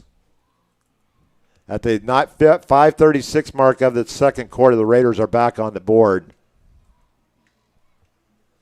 And the kick is up and no good. Not a good night so far kicking for the Raiders, but an 80-yard touchdown pass to Terrence Marshall. He's had 2 steps on his defender all night long. You give him 4 steps and another 2 steps on the safety, and he's going to take it to the house. And it's 20-7 Navarre and the missed extra point. That pads the stats really quick. For Chambers, 4 of 6 on the night for 144 yards and a touchdown. The big one there, an 80-yard pass to Marshall. Actually, it was about a 6-yard pass to the out, and Marshall did the rest. And I'll tell you, there was a situation earlier in the game where it was a 3rd and 20, and I said I love the play call of the screen pass. That is exactly why, Irish Bill, because if you can take a high percentage pass like a screen pass and get it to an athlete like Terrence Marshall, it's not guaranteed to work. It's not guaranteed to get that first down, but it does give you a chance to do so with the ball in the hands of a playmaker. Most definitely, and that's a quick one-play drive, 80 yards. You take 15 seconds off the clock. And happy to give it back. So a 20-7 lead for the Raiders with 5:36 to go here in the opening half. Taylor Gardner getting ready to put toe on leather here once again for Navarre. He's been down inside the 5 on both kickoffs so far. Feeling healthy here tonight. This one not quite as deep. Nate Simmons is going to run up to his 16-yard line and somehow corrals it and dives forward to the 25. A nasty collision as he was diving forward, still trying to collect the ball. So he's got the good hands of a QB, and he needed them right there, Robbie. Yeah, scary hit. Glad he's okay. So Pace will take over 1st and 10 with 5:32 on the clock. This Irish Bill with Robbie and Buckeye Mike on the camera tonight, bringing you all the quality sights here at Pace High School this evening. A beautiful night here at Pace. It's going to be a high snap to Simmons. He's going to run a track meet to the sideline, and he wins that one. He's going to gain 8 on the play. Let's see where they spot the ball. I think he's short a little bit. He was looking first down, and so were the Navarre Raiders. They weren't going to let him pass that line. He may have won that track meet for 8 yards, but Navarre won that play. Actually, they're going to spot it at the 20, actually at the 32. So give him 7 yards, 2nd and 3 for the Patriots from their own 32. One receiver to the far side, single back. He's going to get it right here. Haynes gets the first down over the 35 and out to the 37, a gain of 5 for Haynes and a Patriot first down. That was no hole there. That was just brute force and muscle to get that first down. 7th first down of the game for Pace. 3rd here in the 2nd quarter. Clock winding down to 5 minutes. Entertaining game so far. Navarre on top 20-7.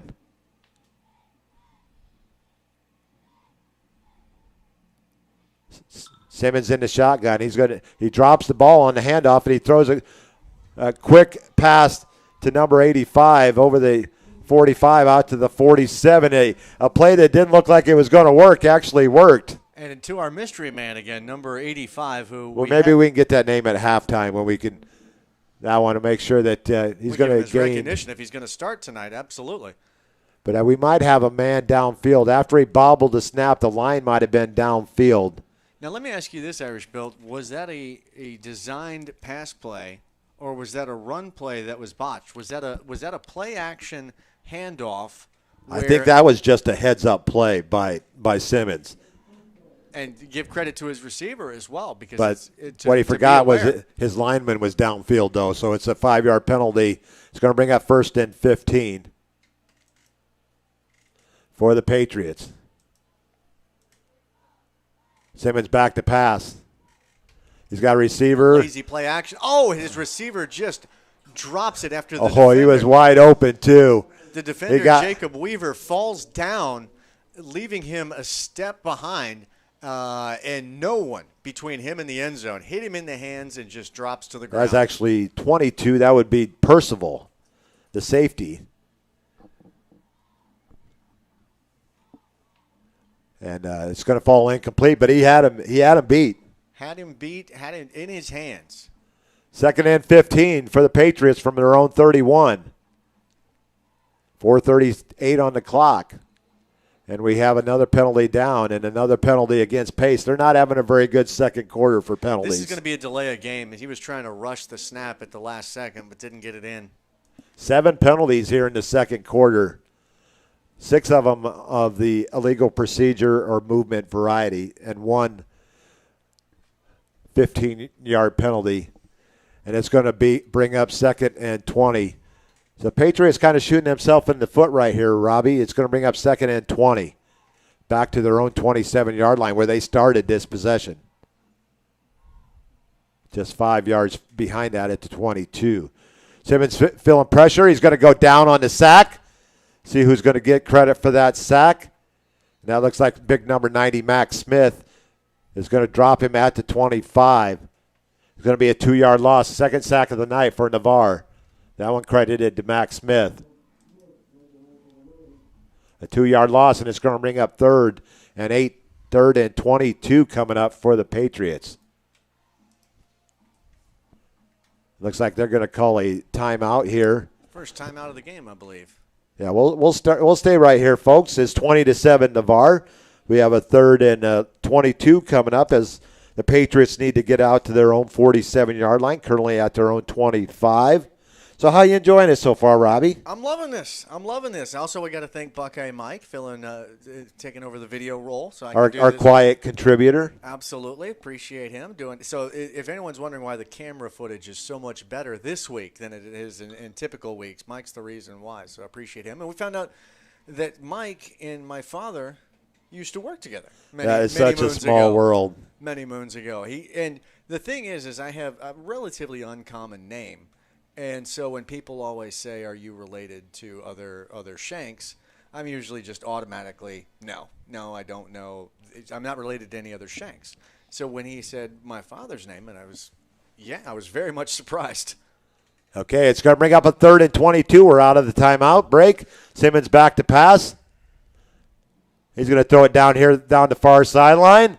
And it's going to be called in for the first down.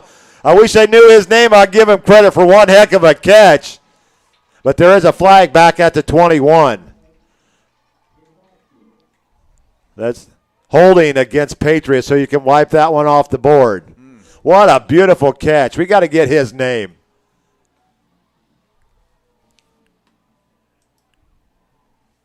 So that's going to bring that back.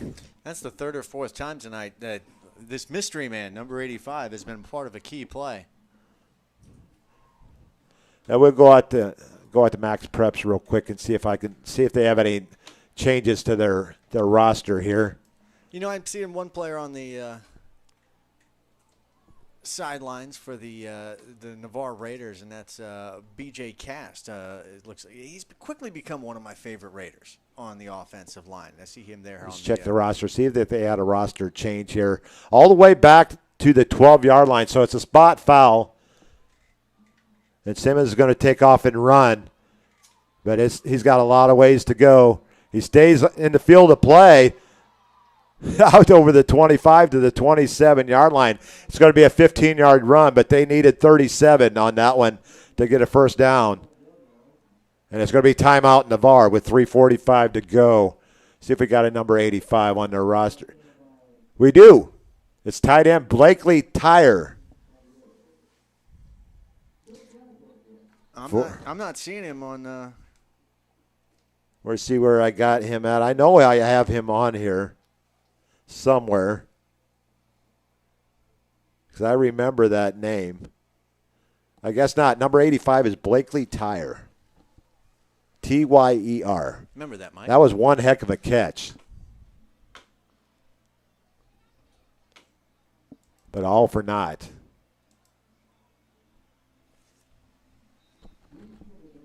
I like this Simmons. That kid doesn't go down, and he creates options for his team as long as his teammates are there. He really doesn't even need his teammates. He's a pretty stout young man. No, and great at getting to a sideline, keeping himself safe, winning his foot races.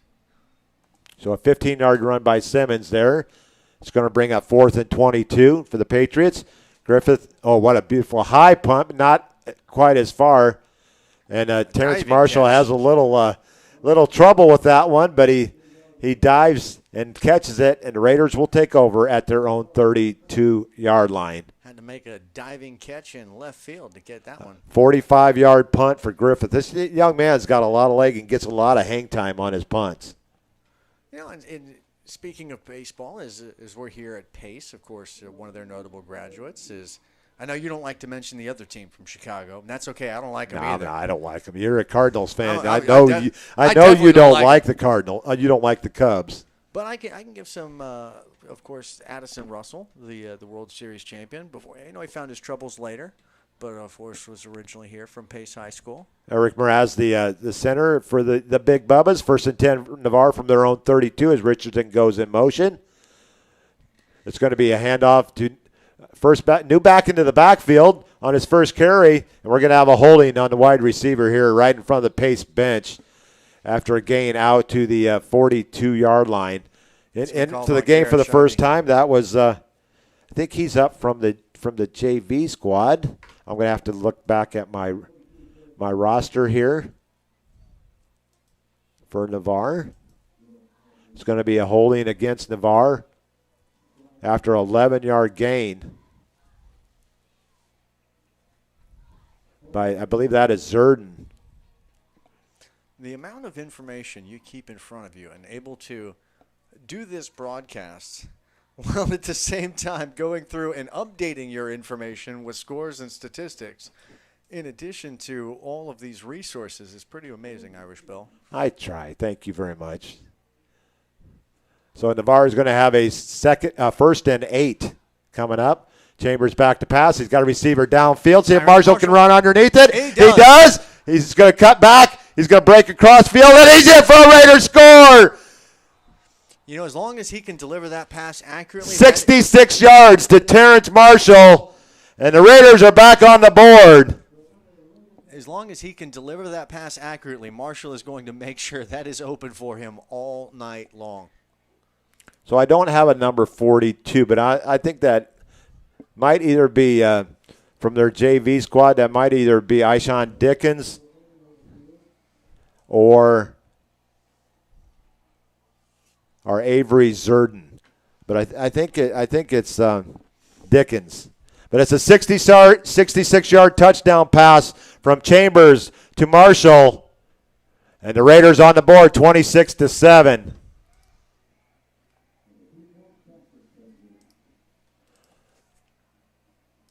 Two completions here in the quarter for Chambers for 144 yards. They're going to go for 2 on the handoff. No good. The score will remain 26-7. So you hate giving those points back.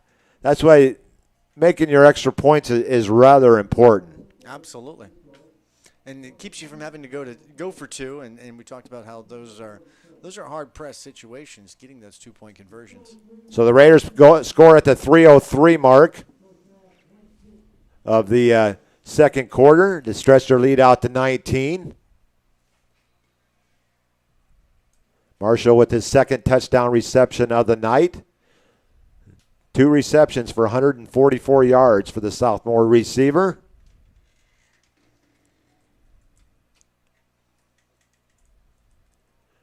Two-point conversion, no good. And Gardner will be out to put toe on leather. Raiders 26, Pace 7. The Raiders have run off 26 straight points after Pace got on the board on their opening drive. Derek Martin and Nate Simmons back for Pace to return this kick. So a nice night for Chambers as well. 5 of 7, 208 yards and 2 touchdowns in the first half. Gardner with a line drive kick. It's going to be fielded by Simmons at the 6. He's going to go right up the gut before he's met by a host of Raiders. Tackled by Chase Richardson on special teams. There was a big hole. He just couldn't get changed direction fast enough to find it and ended up running into the back of his own blocker, which was really a blessing for the Raiders. Gave time for that hole to close up. I mean, he is not leaving the field much other than on defense. So Simmons, by the end of the night, has to be pretty worn out or in pretty darn good shape. And we've seen him take half the carries as well. Well, one thing I liked is how Marshall, he saw it. He had to outrun the ball to get to it, and then when he did is when he made his move. It's going to be a handoff, actually a keeper by Simmons. He breaks one tackle, still on his feet, out over midfield and out of bounds at the Raider 47-yard line after a 23-yard gain by the senior quarterback. First down, Patriots. Great little stutter move at the end of that run to pick up about 3 or 4 extra yards.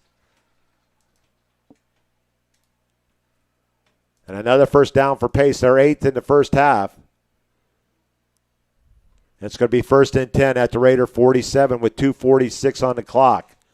They stopped the clock to move the chains. And it's 1st and 10, Pace at the Raider 47. It's going to be a handoff to Haynes. He goes off right behind his guard before he is tackled by Sebastian Melendez at the Raider 44, a gain of 3. Bring up 2nd and 7. The clock running at 2:30. 2nd and 7, handoff to Haynes again, but he's met right on the line of scrimmage by the defensive front for Navarre, led by number 9, Christian Caballero, and Max Smith, number 90.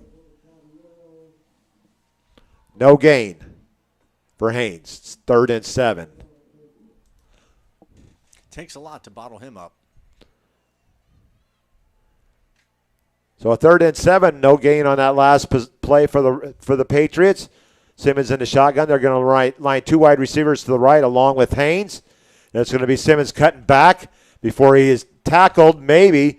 Christian Caballero with a nice 2-point takedown. I think that's called a suplex, Irish Bill. It's going to be a gain of, let's give him 2 yards. We'll bring up 4th and 5.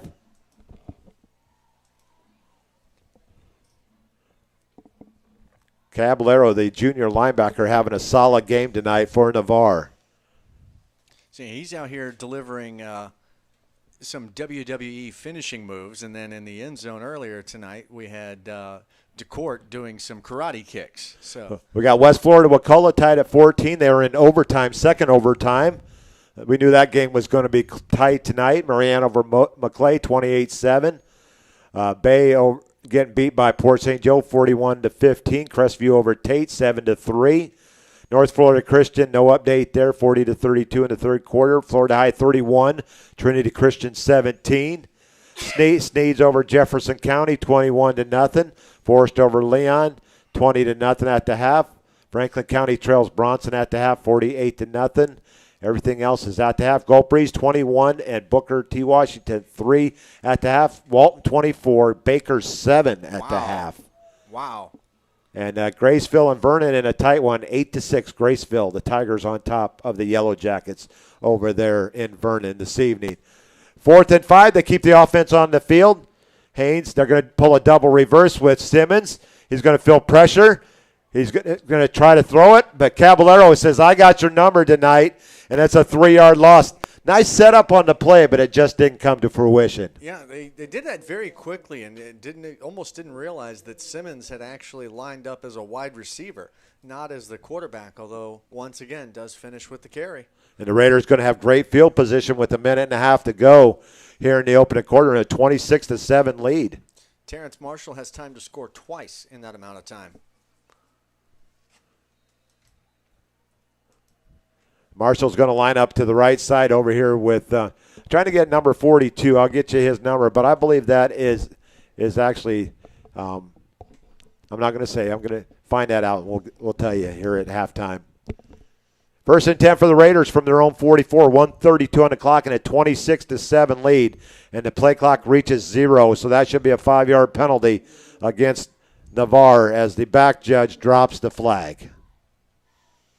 Navarre's first penalty in the second quarter. We started with that first drive with a lot of penalties, but Navarre has really settled down. It's been Pace that's been getting the flags since that initial point. Navarre with 5 penalties for 55 yards. Pace with 8 penalties for 55 yards. 1st and 15 for the Raiders from their 39. Chambers back to pass. He's going to hit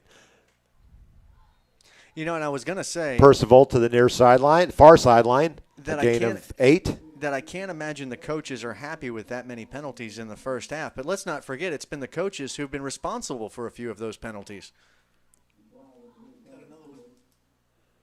And we're actually going to wipe that off the scoreboard. False start against Navarre.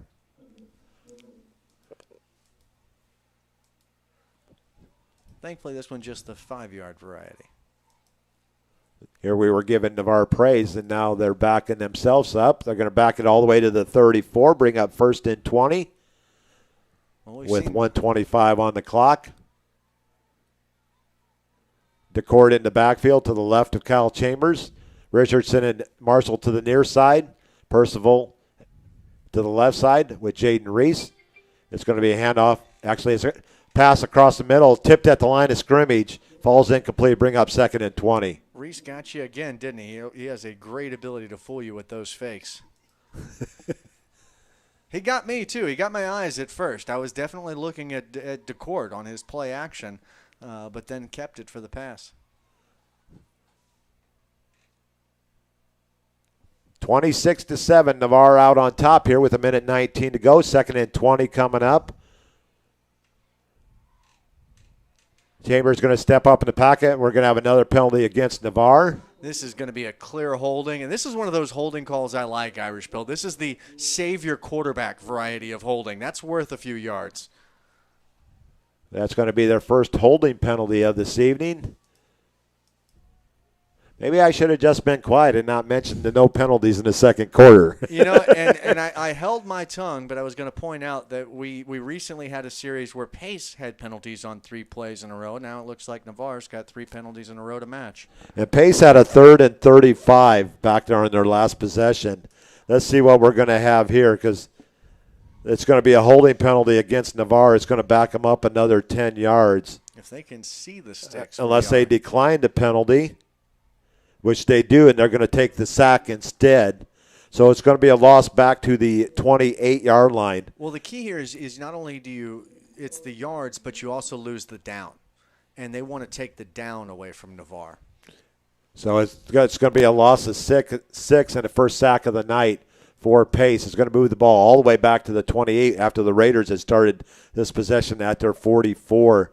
So they need to get to the 46 of Pace for a first down. And my quick math means that's 26 yards right now. So we're going to have a 3rd and 26 coming up for Navarre when we come out of the break. I think this is going to be a 2nd and Terrence Marshall when we come out of the break.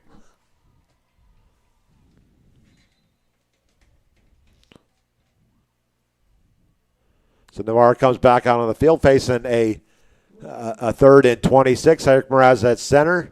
Or a 3rd and Terrence Marshall, rather. Excuse me. We got number 79 out there, Caleb Akers. Number 62 out there is Riley Vester. Actually, that's Michael Waddell. 3rd and 26 for the Raiders from their own 28. The defender under Marshall is cheating quite a bit. It's going to be a quick hitter to Percival. He's got a big gain, still on his feet, and has a Raider first down. Still on his feet down the sideline and into Pace territory, down inside the 30. Percival uses his speed to get into the Pace secondary. You know, I definitely, in my mind, admitted that I thought that play was going to Terrence Marshall, and I'm watching the defender that's on Terrence Marshall. Let's see where they're going to spot the ball. They're going to spot the ball right at the 30.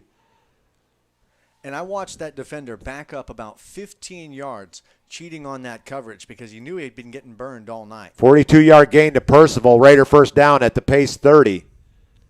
Another quick hit to Percival. He's going to get out of bounds after a gain of 4.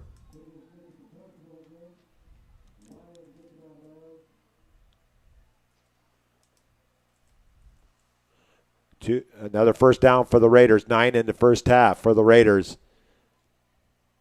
And 2 receivers over 100 yards already in this game for the Raiders. 2nd and 6 for Navarre from the Pace 27.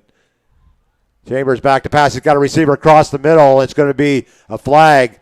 Interference is on Jaden Reese as the Pace defender went over his back. You know, initially I thought that was good defense. He might have just gotten there a half step early.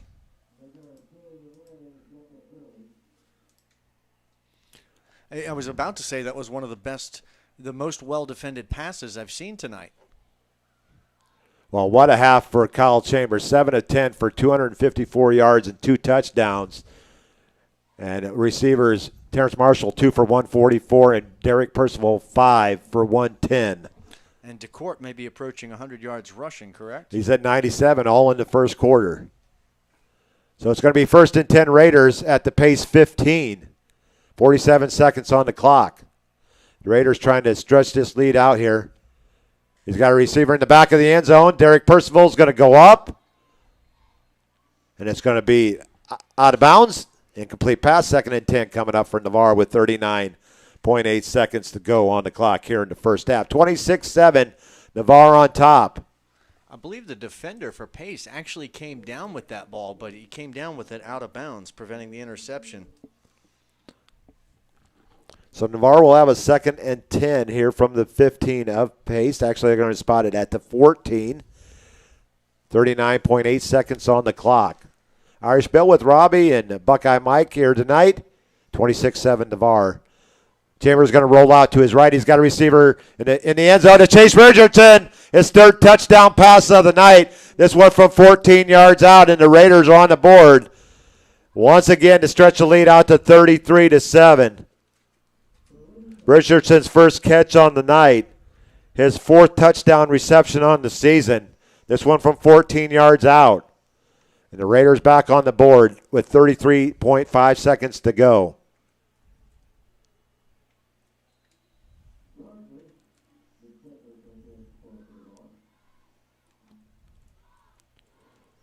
A 14-yard pass from Chambers.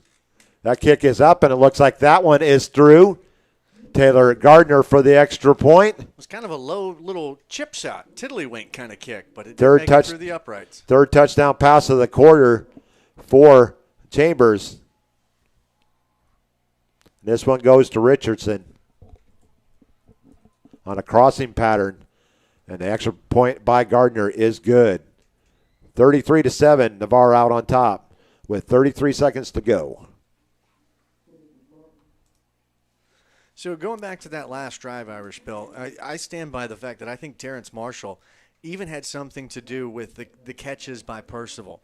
In my mind, I was fooled. I thought this 3rd down play was going to Marshall. I wonder how many of the Pace defenders thought it was going to Marshall. The defender on Marshall certainly thought it was going to Marshall as he cheated back about 15 yards.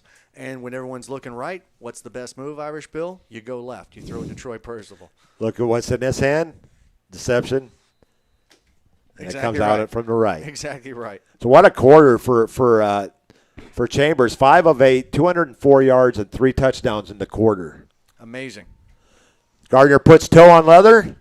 This ball is going to come to rest at the 12-yard line. Simmons returning to kick once again. And before he is met right there by special teams player number 51, that would be one Kamal Rustam.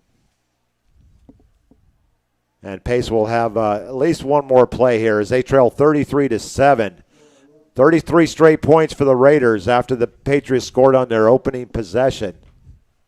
Now this is interesting, Irish Bill, because this has not been Pace's game tonight. This is an obvious passing situation. They've been trying to run the ball, and they've got a very effective running back all night, but these might be their first couple of throws. So Pace comes back on offense for at least one more play as the Pace band waits in the north end zone, waiting to come out and perform their halftime performance. 1st and 10. Are they going to take Pace, they're going to hand off to Haynes. He's going to try to get out of bounds. They stop the clock as he gets out to the 34-yard line, a gain of 9 for Haynes. That'll be 2nd and 1 coming up for Pace from their own 34-yard line. See, I disagree with the run. If you're going to do this, you might take the knee. Why run? Take the knee. Because if you're going to pose a serious threat, you're going to have to throw the ball. Well, I think that's what they're playing right here. Second, they're going to give him 8 yards on that play. 2nd and 2 from the 33. Simmons looks over the sideline, gets a signal and the call from the sideline. Switches Haynes from his right to his left. Simmons is going to roll out to his right. Plenty of time to throw the ball. And a nice play by Derek Percival to come up and swat the ball down. And there'll be 3rd down and 2 coming up for Pace. He had a receiver open, but got a little bit too much air under the ball. It was our guy, number 85 again for Pace. Tire. And now, again, but I go back to, if I'm the Navarre Raiders, be looking to jump these routes. 3rd and 2 coming up for Pace. 10.5 seconds on the clock here in the second quarter. Second quarter, it seems like it's It's gone for a pretty long time. This has been a long quarter. Simmons on the keeper. He's going to pad some stats out over the 40 to the 45-yard line, a gain of 12. But that will be the last. Nope. He's calling timeout. They got a first down at 3.3 to go. So a gain of 12 for Simmons and a Patriot first down. They got one more play in them. Would you line up? We know the leg that Reese Griffith has. Well, that would be NFL record type. That's not possible. That right there they would line it up. So it would be a 71-yard field goal. I tell you what I don't want to see. I don't want to see them call this timeout to run one more play and then just simply run the ball again. Did you call the timeout to take a serious shot or to extend the half? I agree. Or is it just trying to pad the stats? Yeah, which I'm never a fan of, unless there's a record involved. So it's going to be first and 10 for the Patriots from their own 46 on the 12-yard gain by Simmons on the keeper. Raiders change up a couple of their defensive line, get a couple of fresh guys out there. First and 10, Simmons back to pass. He's going to roll out to his right. He's going to throw a Hail Mary, and he throws it deep. He's got the distance. It's bouncing. And it's going to fall harmlessly to the ground, and that will be the last play of the first half. Your halftime score, Navarre 33 and a pace 7. This is IrishBillSports.com with Robbie and Buckeye Mike, and we'll be back after this lengthy commercial break. In answer to your earlier question, Thinking about selling your property? Call Ursula Householder of Coldwell Banker Realty in Navarre now. The consultation is free, and Ursula uses the best tools the industry has to offer. Her years as a top producer, relocation specialist, and Florida military market specialist will help you get the desired result. If you are buying, Ursula's experience will help you make an informed decision to find the right home for you. And if you mention this advertisement, Ursula will donate $100 to the Navarre Raider Quarterback Club when the deal closes. To find out if you qualify for any of the military rewards, call or text 850-642-5711 or email ursula.householder@cbrealty.com or go to urhouseholderhomes.com. That's urhouseholderhomes.com. Go Raiders!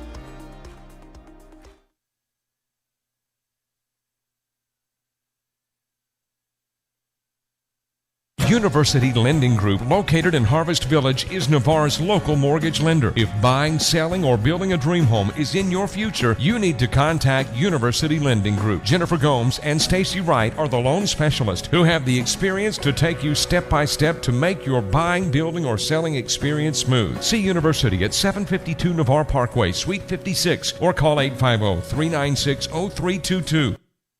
If you want to move better, feel better, and live better pain-free, Dr. Paul Britt at Integrative Chiropractic Solutions is the only certified sports chiropractor for Gulf Breeze and Navarre. He can address your sports injuries quickly and effectively, and after only 4 visits on average with a 96% resolution rate.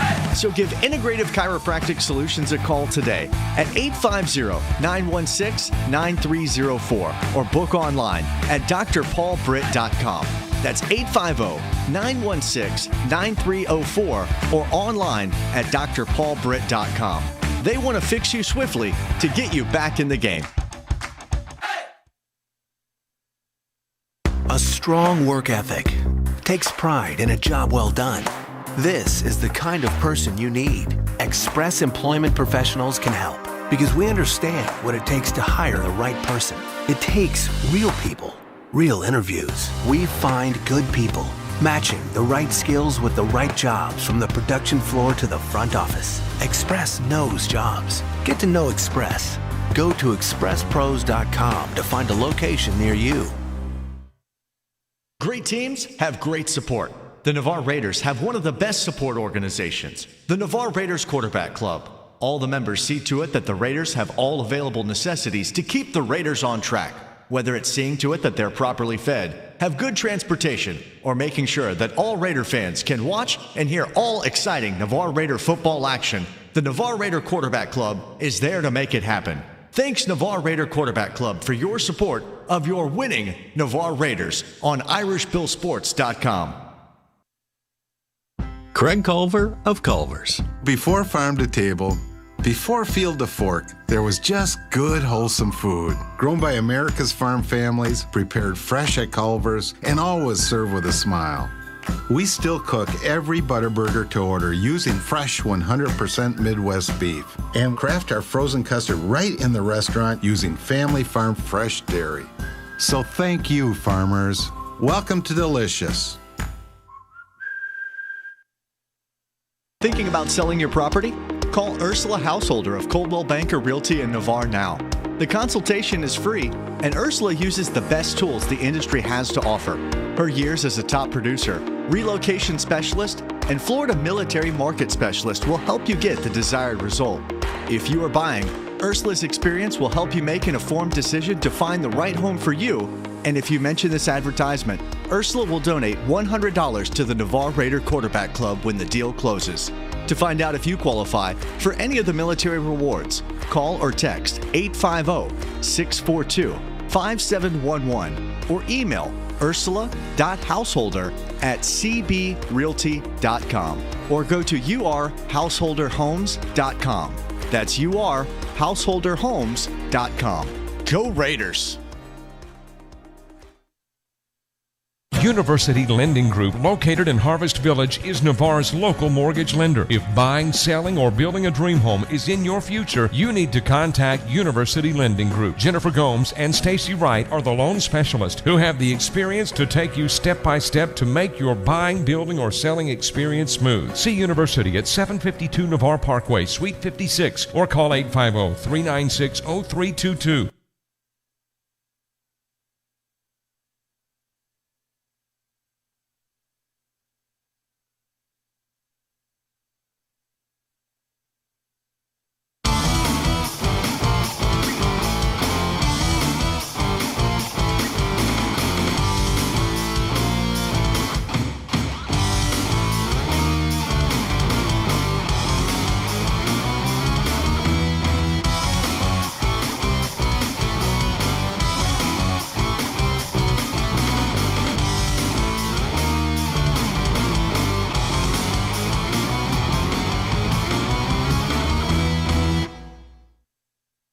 Welcome back to Pace High School. We're at the half. Navarre 33 and Pace 7. And we're going to move we got it set up. Wonder why we're getting a little bit of reflection in the picture. I mean, we can try and switch it, but we actually, when we set up, we had to put the camera on the wrong side. And I guess we can try it. We can try and move the my computer real quick if you want to, Mike, and we'll go over. Let's go ahead and take another commercial break, and we'll try to make an adjustment here. At the half, Navarre 33 and Pace 6. We'll be right back, folks.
Okay, I think we got things up and running once again here as we switch sides with the camera. So get that glare out of the way here for the second half. So the picture should be a little bit better in the second half.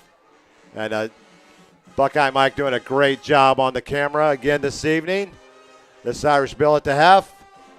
We are at the half. Navarre 33 and Pace 7.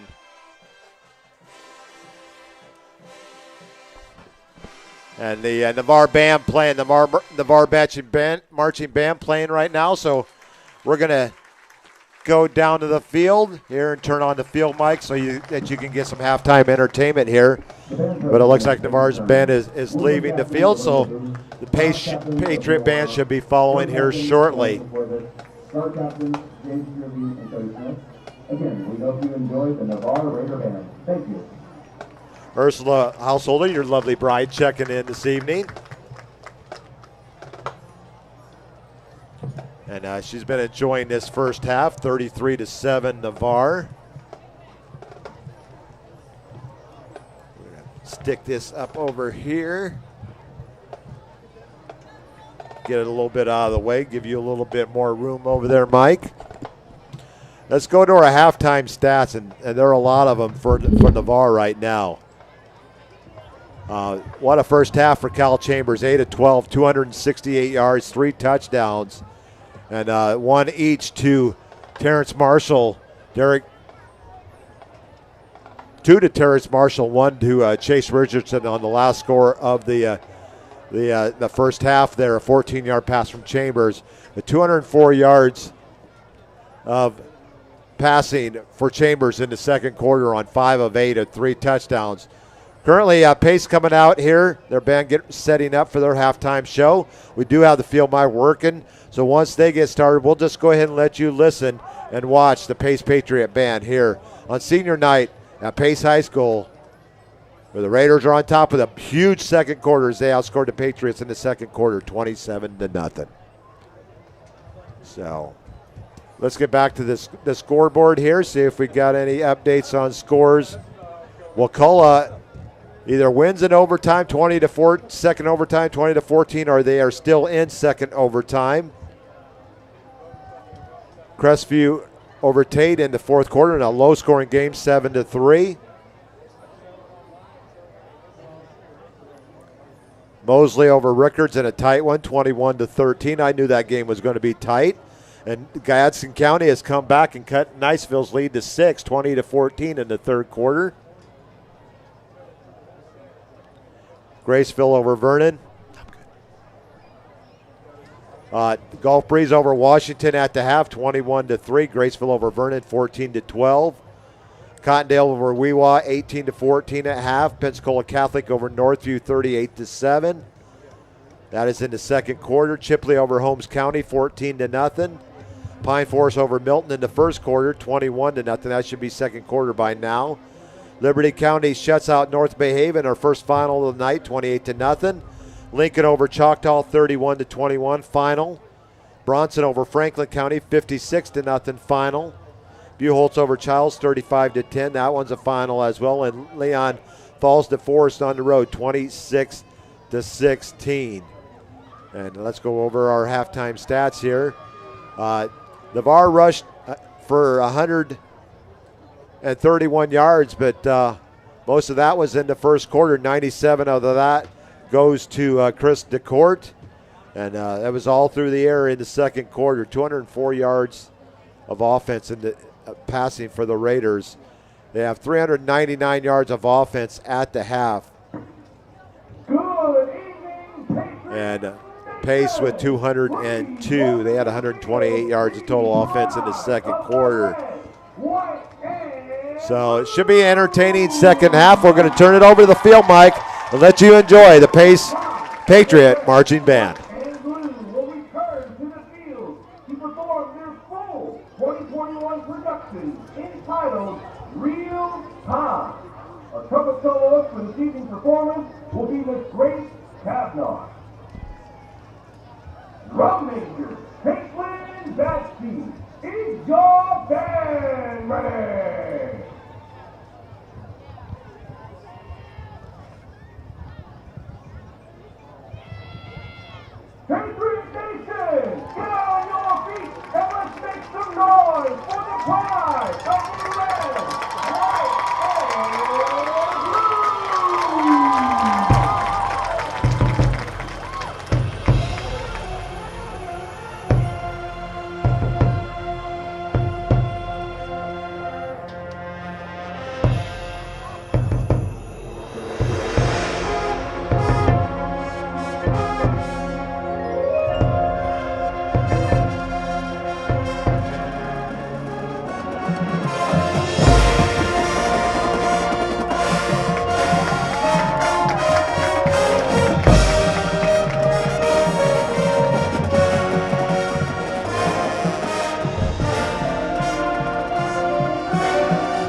Welcome back to halftime. This is Irish Bill with Robbie, and Navarre up 33-7.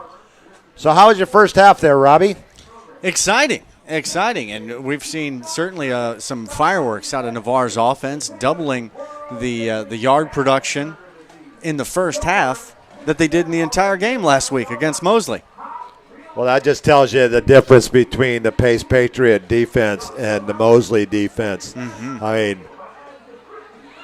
Navarre started out, they moved the ball, penalties got them on their first drive.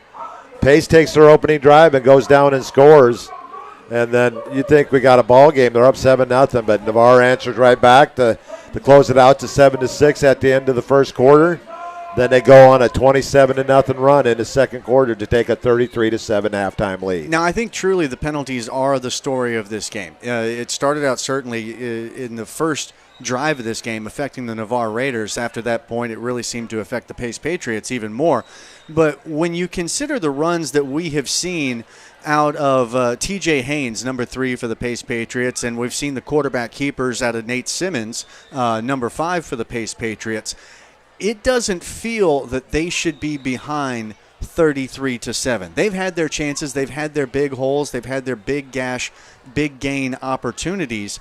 But we've seen consistently on both sides of the ball those big gains quickly get negated by successive penalties. We saw sequences from both teams in the first half where they had 3 plays where they were penalized on each of those 3 plays in a row.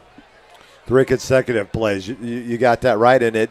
Pace had got a big gain on first down. They had a 2nd and 2. Then back-to-back procedure and the movement on the offensive line. And next thing you know, it's second you just can't do that. And next thing you know, it's 2nd and 3rd down and 30 after you just had a big opening gain. We saw the game opened up with the big run by DeCourt. Ended up what could have been on the 30-yard line, gets called back to about the 46, and then in a couple of successive penalties. And what should have been a big, huge gain on the very first play of the game ends up with a punt, although it did end up being a very impressive punt, if you remember. It did, and we got a couple of names for you and numbers we did not have in the first half. For Pace, number 85 is Blakely Tyre.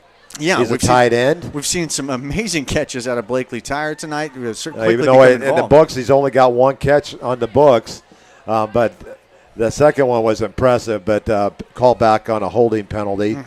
And number 42 for Navarre is E.J. Love. E.J. Love. He had a nice carry on his first carry, but it was called back on a holding penalty. So both teams with 70 yards of penalties in the first half. Pace with 8 penalties, Navarre with 7. Hopefully both teams can go to the halftime and work out some of those bugs that they had in the first half with the penalty situation. And I'd like to see the Navarre Raiders, although they do have a comfortable lead, and certainly given that comfortable lead, I'd like to see them go back to Chris DeCourt a little more. I thought he had a strong first quarter, but was not nearly used as much in the second quarter, and I certainly hope there's not anything going on with him injury-wise that would have slowed down that production. But we did see them turn to the passing game more, and as you mentioned, a couple of receivers, Terrence Marshall being one of those that's over 100 yards. 2 catches on 144 yards. Yeah, he gets them quickly.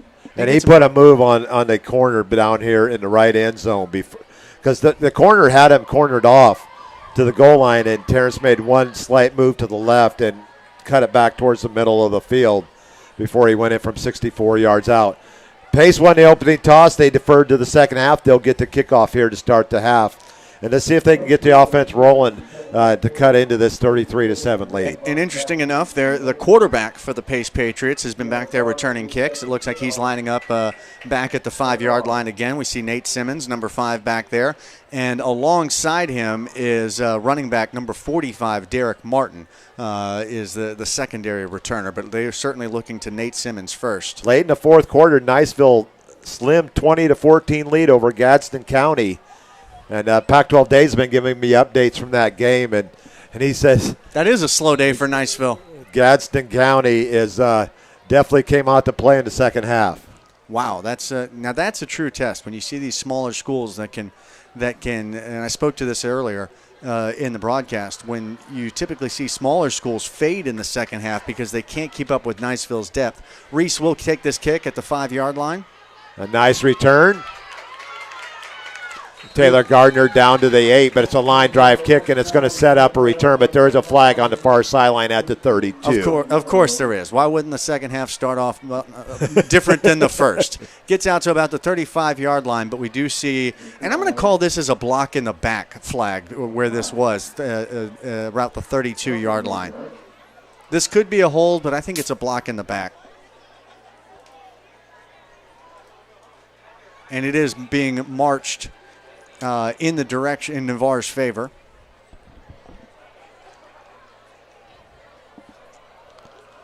So they'll mark it back after a nice return by Nate Simmons out over the 40. But it's going to mark it back way inside the 25-yard line, back to about the 16. That was a 15-yard penalty, and neither blocking nor the back nor holding would have resulted in that. That has to be some sort of personal foul, perhaps? Yeah, because the flag was down at the 32, and they mark it back to the 16. And it could have been a shove out of bounds. This could have been a late hit situation.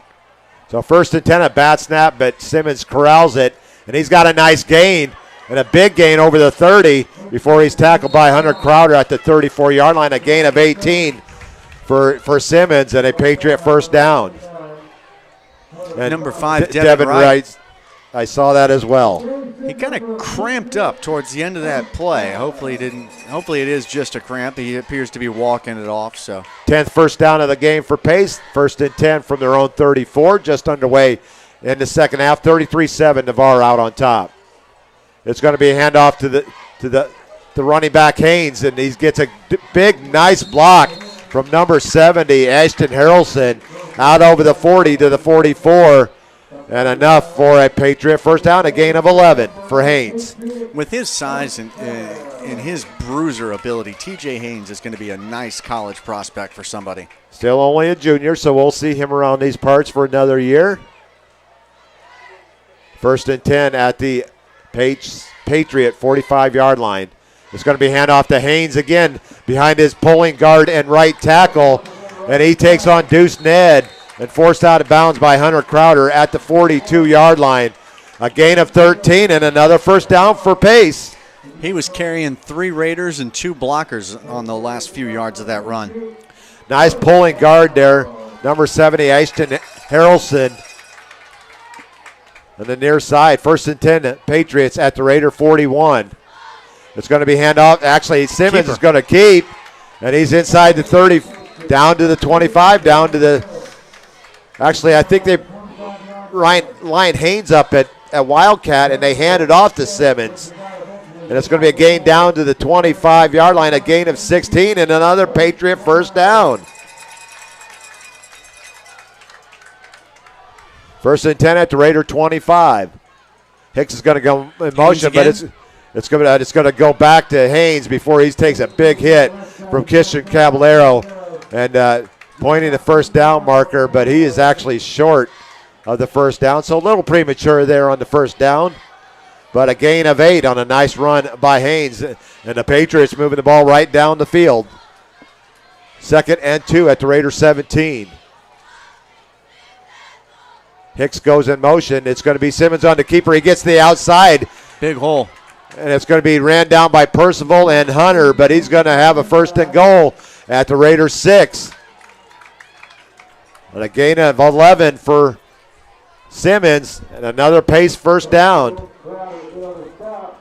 Hunter Crowder and Derek Percival on the tackle. 1st and goal Pace at the Raider 6. A quick drive here, 2-minute drive, already down inside the Raider 10. We're going to have a official timeout. There's a Navarre player down in the end zone, maybe cramping up a little bit. No short score change over at Niceville, 20-14 still. Thanks, Pac-12 Dave, for the update. What a drive, an opening drive here in the second half for Pace. I'm trying to see, is that still Devin Wright that's still cramping up, having some issues over there? Not sure. They are calling the trainer, actually they're calling the managers on the field to get some water out here. And Patriots are going to have a 1st and goal at the 5-yard line. So a gain of 11 there. 129 yards rushing for Nate Simmons on 18 carries. All 77 yards of this drive are on the ground between Haynes and Simmons. And they're down to the Raider 5 with 9:53 to go. Navarre on top 33-7. The injured player gets off the field on his own recognizance. 1st and goal. Haynes up the middle. Still on his feet, and it bulldozes into the end zone for a Patriot touchdown to cut the lead to 33-13. At the 9:44 mark. A 5-yard run by Haynes, his 9th touchdown of the season. Very methodical for the Pace Patriots. Not a pass thrown, I don't believe, in that all entire 82 series. yards on the ground. Actually, that is his.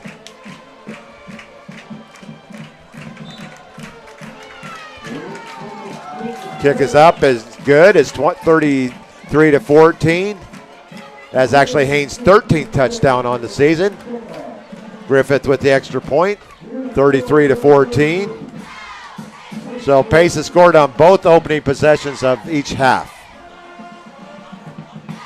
Could we see a possible onside kick coming up here this early in the game, down 33-14?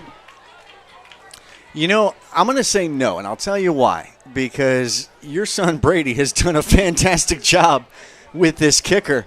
I would continue to play the field position game with him. Pin him deep. And pin him deep.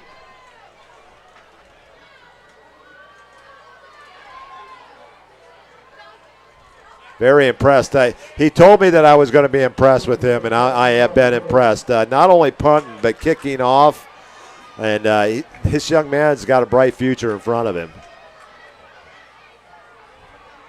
Now, before I answer that question that way, do we know that Brady hasn't taught him a trick shot for these onside situations? Is that possible? Brady was really good at onside kicks. His senior year, he was 3 for 3 on onside kick at Miles. So maybe he did share something with him too. Maybe we'll see something here. I don't know.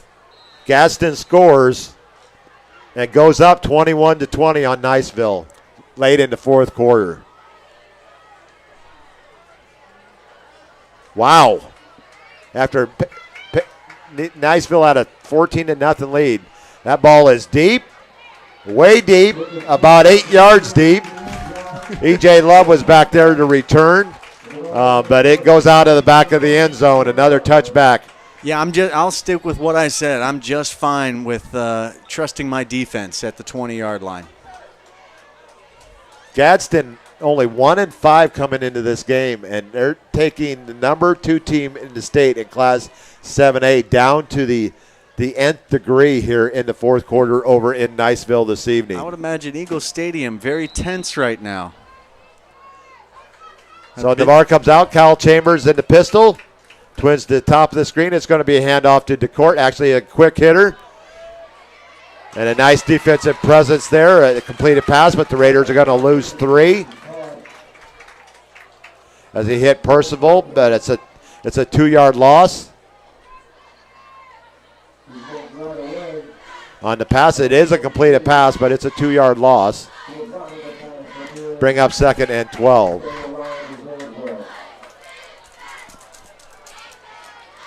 Chambers in the shotgun to the near side, single to the right.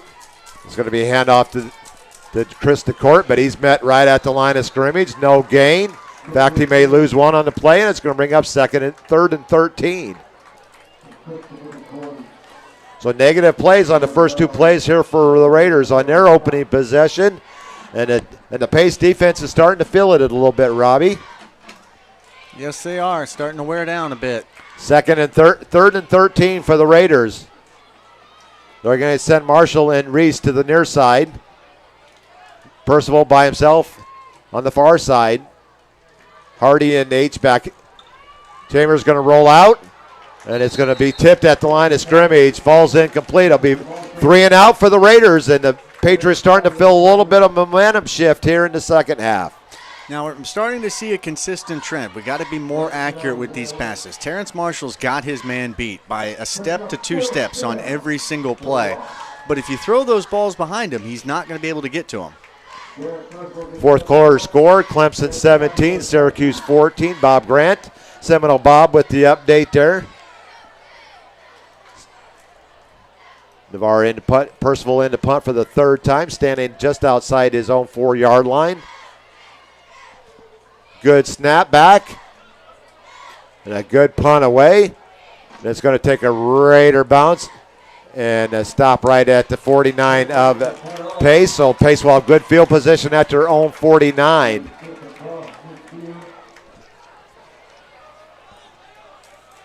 After a 37-yard punt from Percival. 1st and 10 Patriots as they trail 33-14 here with 8:17 to go in the third quarter.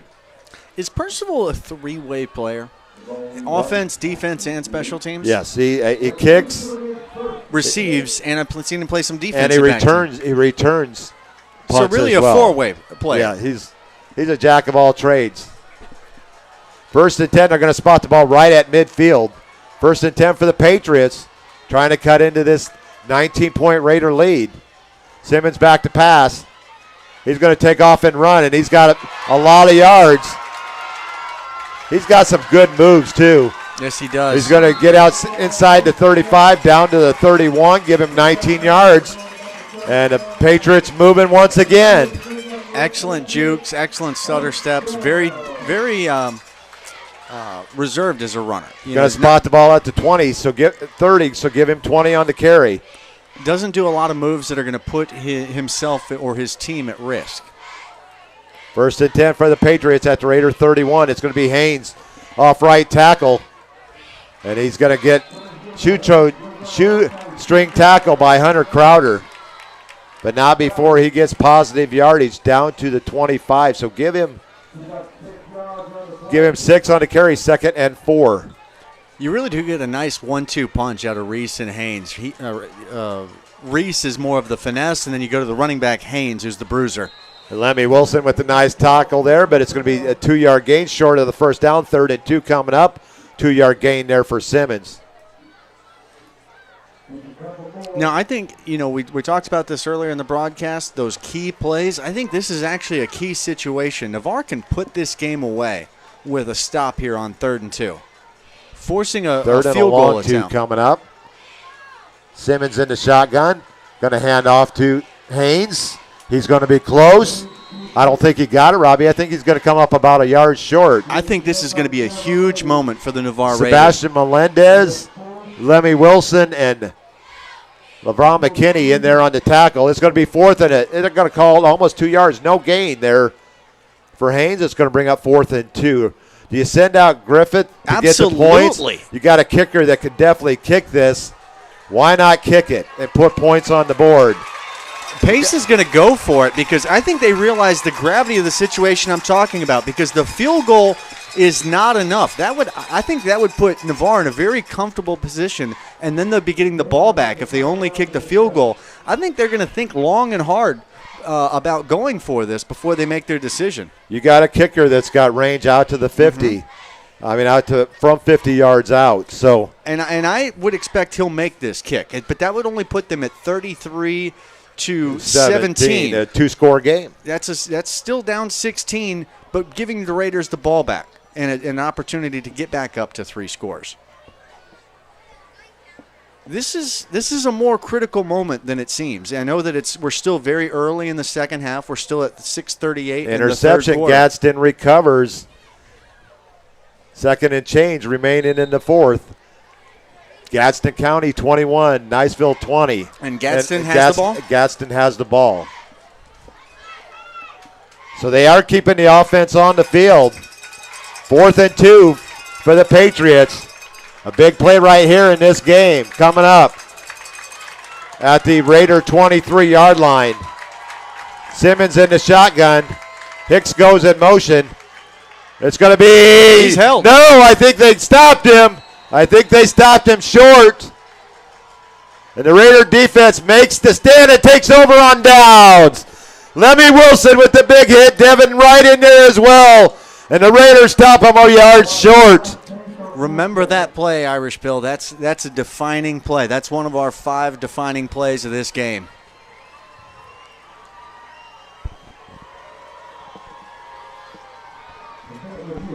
So that's going to bring the Raider offense back on the field after a great defensive stand by the Raider defense. Chambers back in. 1st and 10 for the Raiders from their 22. You know they're going to be fired up. I'm looking for a big run to start this drive off. It's going to be a handoff to Court off left tackle. The little rugger's going to get out to the 25, just shy of the 25, give him 3 yards. 2nd and 7 for Navarre. Ball right at the 25-yard line. That may be the first time DeCourt's been bottled up tonight. Hasn't happened very often. That might have been his shortest carry of the night, and it's still a 3-yard gain. 2nd and 7 for the Raiders. Chambers with the quick hitter. And off the hands of Derek Percival. He wanted to run before he had the ball. And it's going to bring up 3rd and 7. He saw 10 yards of daylight in front of him. Of course he wanted to run.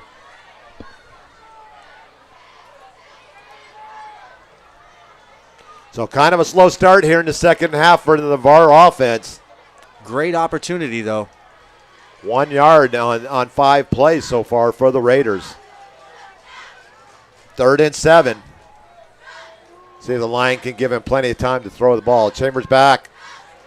He's got a receiver on the near side, and it's dropped once again right at the first down marker, and the Raiders will be punting the ball away. That is actually Hunter Feaster in there on the incompleted pass. That was not Chambers. That was Feaster coming in. Percival, again, a very catchable ball. Would have had that past the first down marker. Just kind of lets it slip through his hands for the 2nd play in a row. So Percival back in there to punt for the 4th time in this game. We'll forgive him. He's made enough good plays in this game.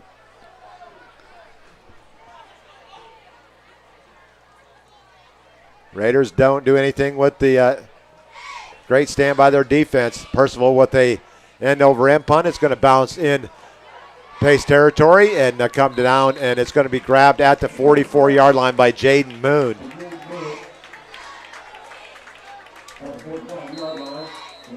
So a 34-yard punt for Percival.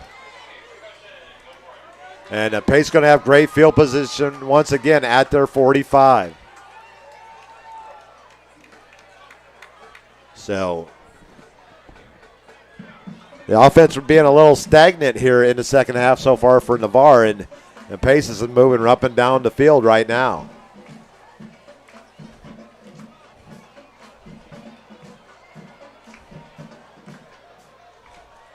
Syracuse missed a field goal with 38 seconds left to tie it. Clemson 17, Syracuse 14.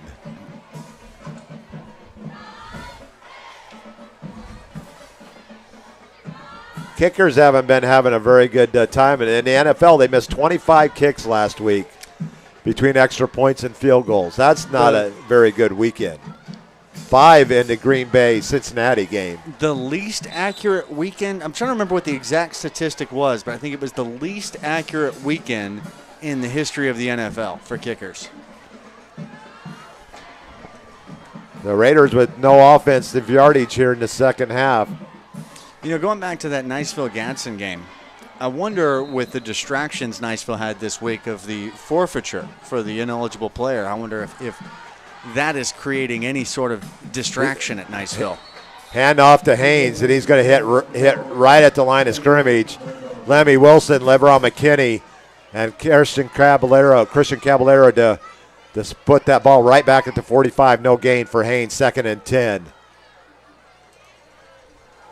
The Raider front three is trying to take this. They're getting a little offensive after that first couple of drives here in the second half, and they have really stepped up in the last few plays.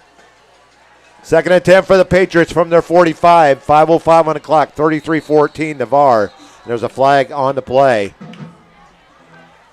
False start here. False start against Pace, so bring up 2nd and 15.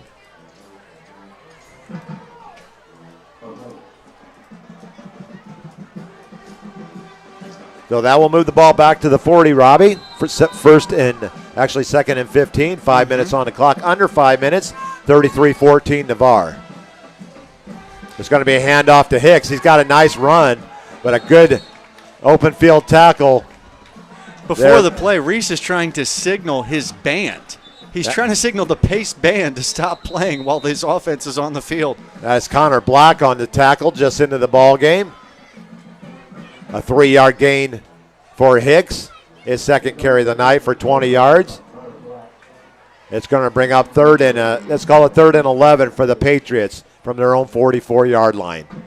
You'll see that at stadiums a lot of times with, the fans will try to be intelligent fans, and they will want to be as quiet as possible when their offense is on the field, make as much noise as possible when the defense is on the field.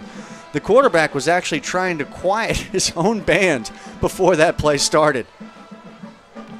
So the Raiders have a 3rd and 11. Time for the defense to make another stand here.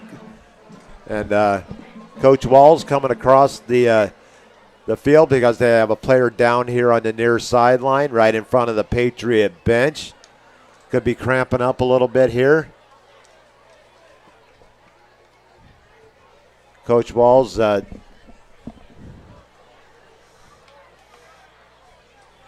showing his 40 speed coming across that field there. See if we got any updates while we're waiting here. Gulf Breeze, Booker Washington has scored 13 straight points to cut Gulf Breeze lead 21-16. Weewaw 30, Cottondale 22 in the fourth quarter. Gadsden County 27 and Niceville 20. So they scored after that possession. Now, does that give Niceville the ball back, or does Gadsden still have it? No, that gives them the ball back, so they have a chance to come back and tie this game. Graceville 28, Vernon 12. Now, those look about it. Wakulla knocks off West Florida 20-14 in double overtime. Port St. Joe 48, Bay 28 final. Liberty County 28-0 over North Bay Haven. And Florida High knocks off Trinity Christian 31-17. Lincoln over Choctaw 31-21. South Walton in a wild one over North Florida Christian 55-54. The basketball score there. And I can't wait to see Hodges yardage and attempts in that ball game coming up when you get the results from Coach Tiza. Mm-hmm. Wow, 55-54. He hit a shot at the buzzer to win it. 3rd and 11 for the Patriots. You always got to remind yourself, Tiza's a defensive-minded coach. I know, but they got some offensive weapons on that team. It's going to be a handoff to Haynes off right tackle, but he's going to be tackled in Raider territory. That ball may have come out at the loose. End. They don't seem to be indicating fumble, but that ball definitely came out before he went to the ground. Connor Black with the hit. Actually, Christian Caballero with the hit after a 5-yard. Let's call it a 7-yard gain for Haynes. And it's going to bring up 4th and long 4 for the Patriots at the Raider 49. The only thing I can think of, that must have been fumbled out of bounds. Or he was already down. It's going to be a handoff to Haynes. He's going to cut back. He should have enough for a first down, a gain of 5. Down to the 43, give him 6, and a Patriot first down. Haynes over 100 yards now at 110 on 21 carries. And all offense has been pace here in the second half. 7th first down of the second half. We're down to 3:49. Navarre 33 and pace 14.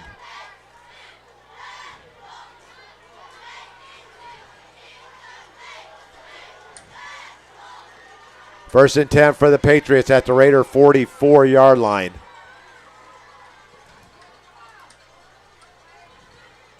It's Simmons back to pass. It just means he's going to roll out, and he's going to have a big gain inside the 35 down to the 30. A gain of 14 for Simmons. 165 yards on 22 carries and another first down, and there's another Raider down. Looks like Hunter at Crowder. The 39. Looks like 49, Hunter Crowder. Senior linebacker is down and more cramping issues.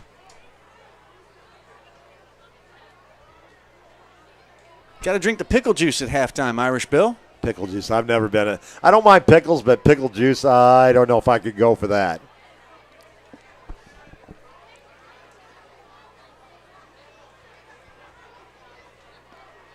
Let's see if we can head back to the scoreboard, see if there's any updates.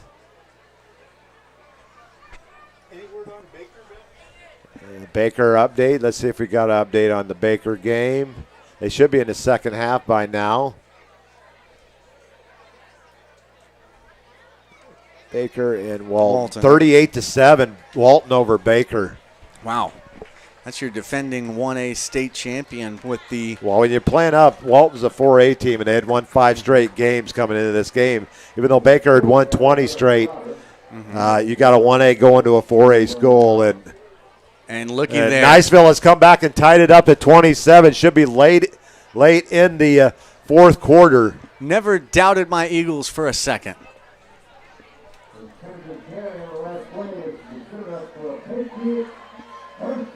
First down at the Raider 30-yard line.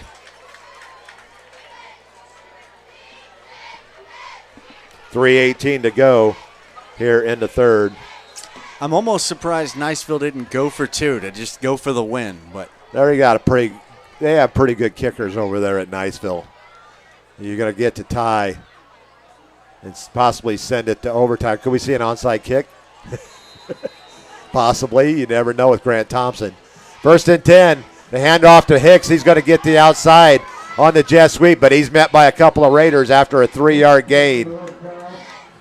And a lot of cramping going on there tonight. And that's number 25, Marvin Marvin Sacklin. Yep. Am I saying that correctly? Sacklin. Sacklin.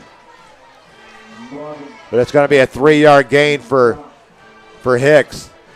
Second and 7 at the Raider 27. They ran Hicks in kind of a jet sweep. Second and 7. He's going to go in motion once again. It's going to be a handoff to Haynes. He's going to go down to the far sideline, close to the yard to gain. Down, should be right at the 20. It should be enough for a Patriot first down. Nope, just a yard short.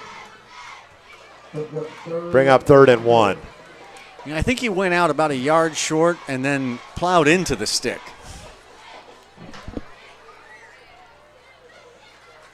So the Patriots pretty much controlling the clock here in the offensive side of the ball here in the second half.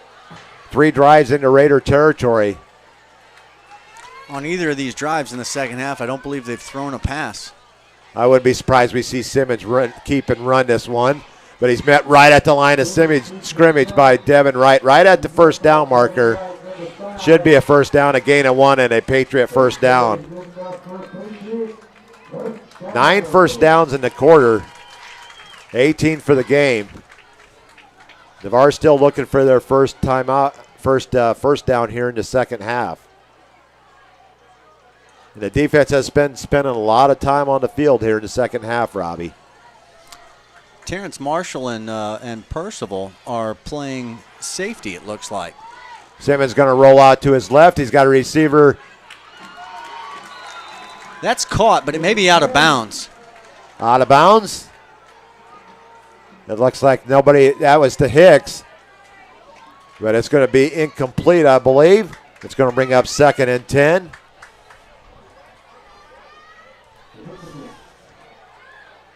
Now, I know we talked about Percival being kind of an everywhere player. Is it common to see Terrence Marshall playing safety? Not at all, with the talent that he is. But he's cramping up. He can play both sides of the ball. 2nd and 10 on the incompleted pass. It's going to be Hicks on the jet sweep. He's got some yardage to the outside. He's going to have a first down inside the 10. 1st and goal down at the 5. A gain of 15 for Hicks and a Patriot 1st and goal. Patriots with 319 yards on the ground.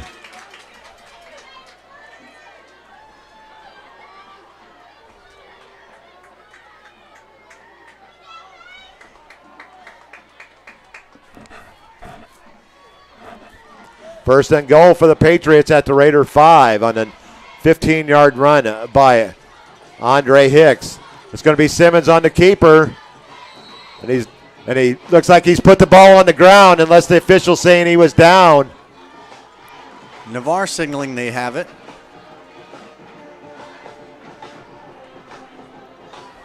The side judge says he was down. It's going to be a gain of 3. He is ruled down. A gain of 3 and trying to cut this to a 12-point ball game. Simmons is going to take it in from the 1.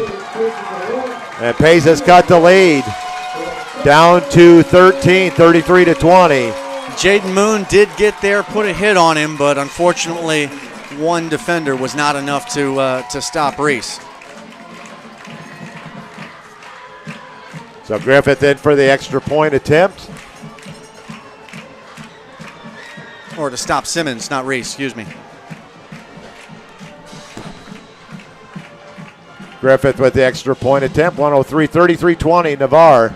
A bad snap, and it's going to stay right there, 33-20. No attempt there. And the score remained 33-20. So it's been all paced in the second half. In the third quarter, 167 yards rushing for Pace, 322 for the game.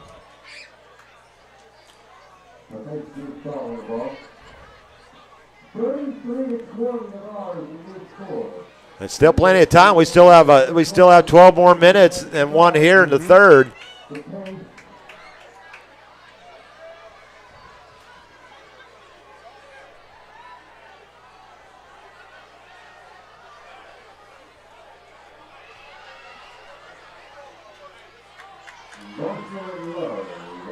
And the Raiders back deep. Need a nice return here from either Marshall.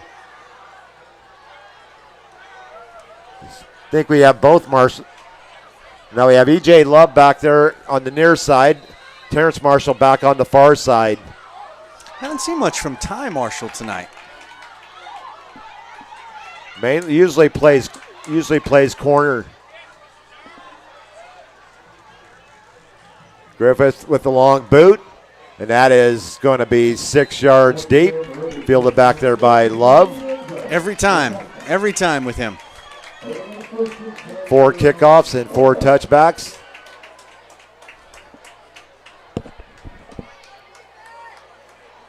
And Pace doing this all on the ground. Only 2 of 6 passing. You know, that's for Simmons. I was doubly when Pace went for that 4th down. I was grateful that Navarre held, but I kind of did want them to go for that field goal just so that, that would have been a solid 35-yard kick.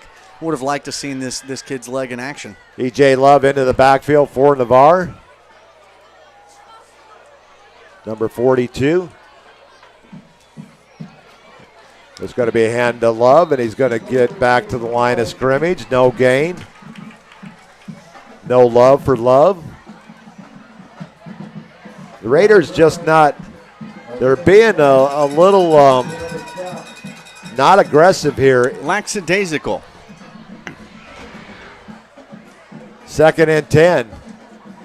Krista Court back in for Love. 2nd and 10 for the Raiders from their 20.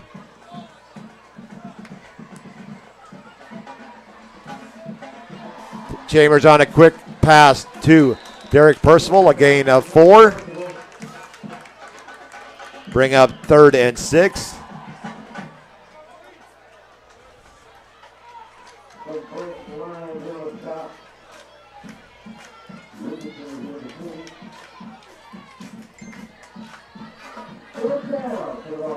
Third and 6 for the Raiders, so a big defensive stand right here for the Patriots, and they could cut this into a 1-score game, but not yet because we just finished the third quarter. And we are headed just 12 minutes to go. 13-point lead for these Navarre Raiders here at Pace High School. It's a beautiful night out here, Irish Bill, but it's a warm night. It's a little toasty this evening. It is. But I think we got a cool front coming in here in the next few days. And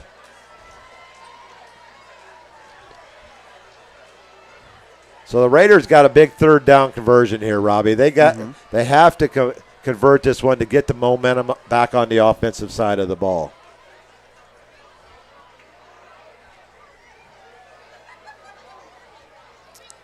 You know, we talked about the opportunity that the Raiders just had, you know, about halfway through the third quarter on that key third down stop and fourth down stop, you know, giving the ball back to their offense. They couldn't capitalize it. But this is another one of these key situations. This time it's just on the reverse side of the ball. Thanks for the update from Dwayne Clark Sr.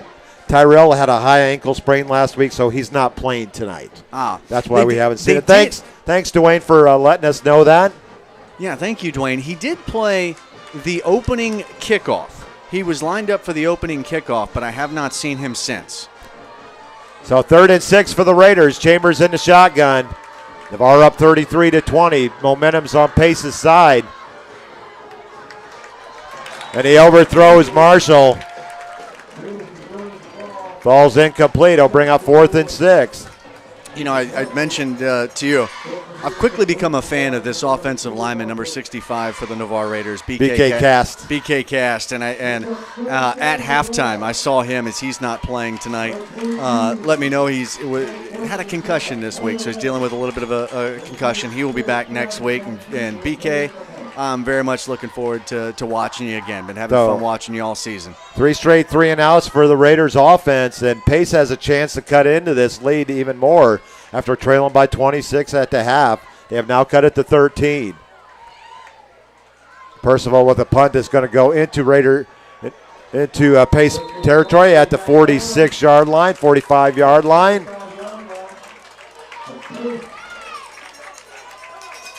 A 32-yard punt. And Pace has got all the momentum on their side.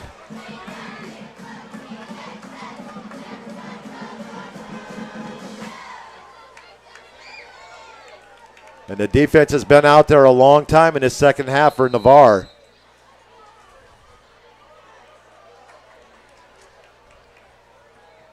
Simmons brings the offense back out on the field. And you can tell Percival is such a workhorse. His jersey is about 4 times dirtier than anyone else's. And right on the line of scrimmage, a big tackle there by Devin Wright. And finishing up, Christian Caballero, no gain for Haynes, 2nd and 10. 23 carries for Haynes, 24 carries for Simmons. 169 and 115, both over 100. And 2nd and 10. How many passes have we seen from Simmons tonight? It's going to be a jet sweep to Hicks. He's going to get positive yardage out to the 48-yard line. Give him 3 yards. Will bring out 3rd and 7. What was that? How many passes have we seen from Simmons tonight? I'd be surprised if it was 5. Yeah, okay, 6? 6. 2 for 6, and both of those were back in the first quarter. 3rd and a long 7 for the Patriots from their own 47. 10:48 on the clock here in the fourth. 33-20. Navarre on top of Pace in a big district matchup between these two teams. There's going to be Simmons on the keeper, and he is going to be close to a first down. And last-ditch effort gives him a first down at the 45 of Navarre, a gain of 8.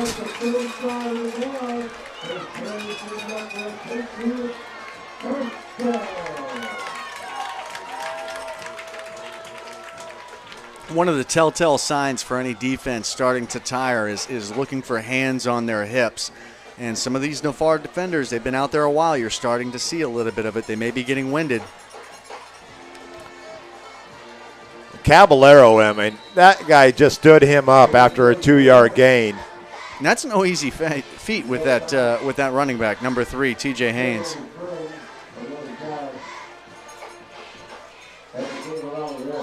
It's bad when you have to put their number in the second spot because I only have 24 carries in a row. So we've gone to the second spot for both Simmons and Haynes. It's going to be a handoff to Hicks. He's going to have a first down once again.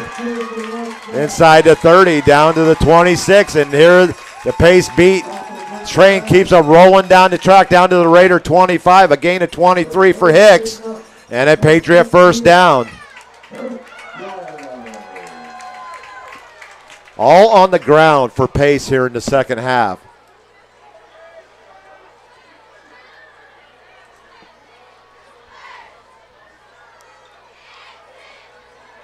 And Navarre just trying to hold on for dear life. Down to 9 minutes, 33-20. It's going to be handoff to Haynes to the outside. He's going to cut back. 7-yard gain. 2nd and 3 coming up.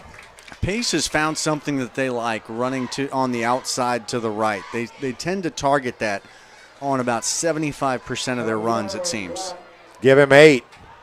2nd and 2. They found some sort of blocking matchup that they like on that right-hand side. 2nd and 2 for the Patriots at the Raiders 7, actually the 18-yard line, 8:59 on the clock. It's going to be actually Sims going to keep it. He's going to do a nice swivel move. First and goal coming up for the Patriots at the Raiders 6. Gain of 11. 188 yards on 26 carries for Simmons and another first down for Pace. And the Raiders are just trying to hold on here. It's going to be a handoff to Haynes. He's going to push forward, and he's down just shy of the goal line. A gain of 4. Navarre defense is looking very winded. They're really not putting up the resistance that we'd like to see. 2nd and goal from the 1. I'm sure Simmons will probably just hold on to this or give it to Haynes and right up the gut. And we have a 1-score game, folks.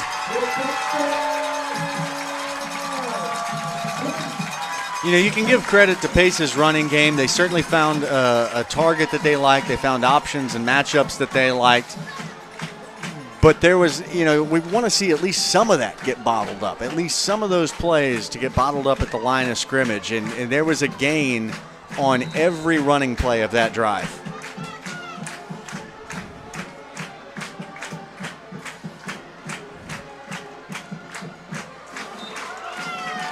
Extra point is good. That takes the score 33-27. So now the Pace Patriots are going to be down by 6. We'll have an opportunity if they can score a touchdown and get the extra point to take a lead over these Navarre Raiders.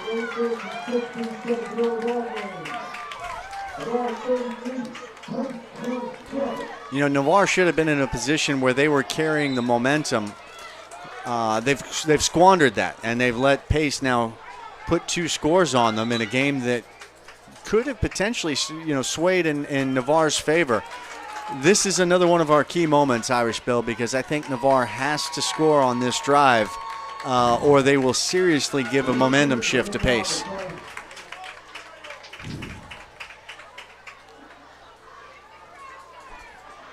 So 33-27. Yeah, that's folks. If you left at halftime and you're just coming back to the game, shame on you for leaving in the first place. But Pace has ran off 20 straight points here in the second half to cut the lead to 6. Before we get this kick, Irish Bill, do we have an update on my Eagles? Not yet.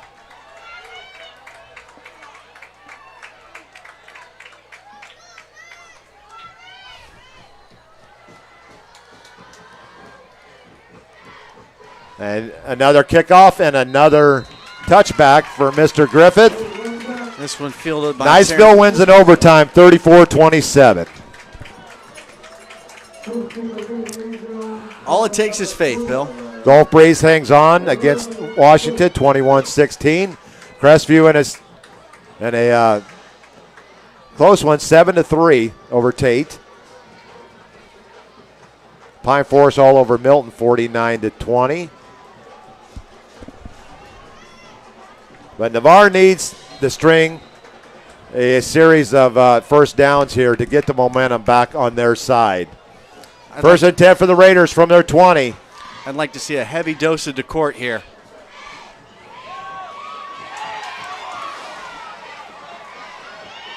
Great block by DeCourt. It's still on his feet. Great run by Chambers in the Pace territory. He may take it the distance. He needs one block from Chase Richardson. There's a flag down at the 20.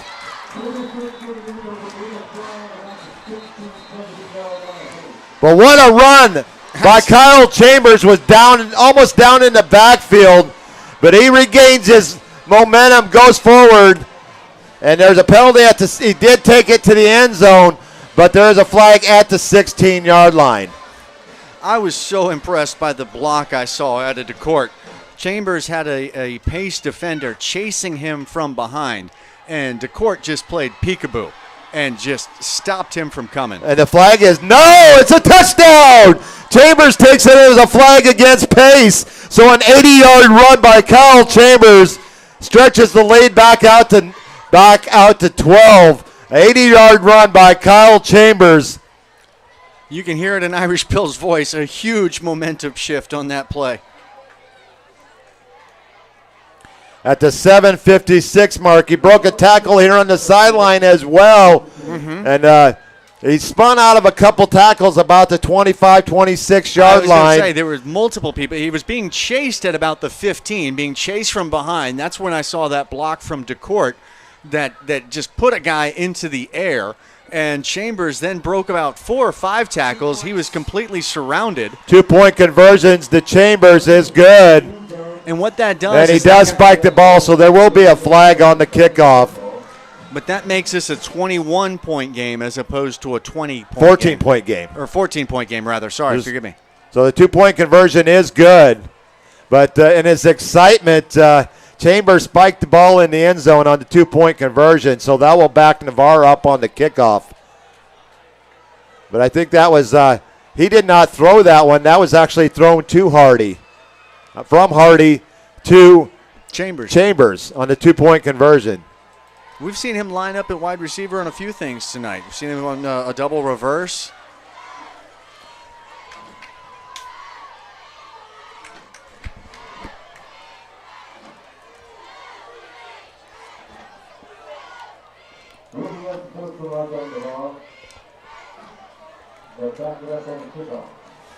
Now, I don't want to bring up bad tidings, Irish Bill, but we just talked about a Navarre defense that just went through 2 very run-heavy drives.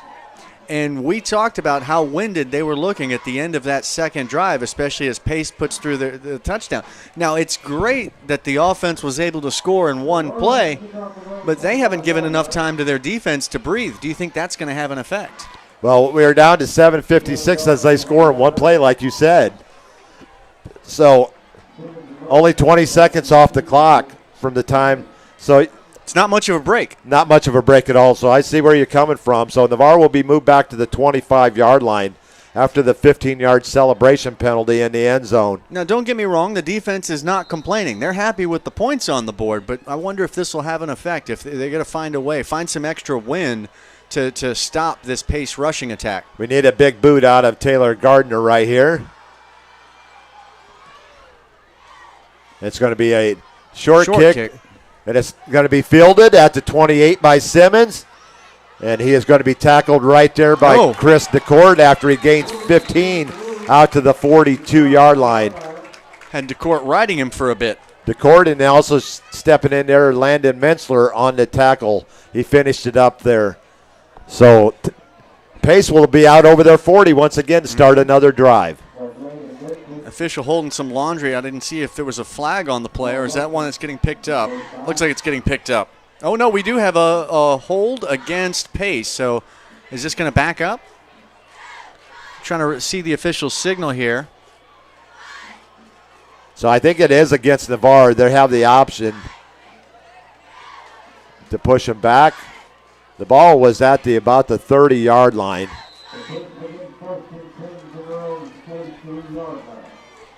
Well, the ball, whichever way the penalty went, the ball stays still.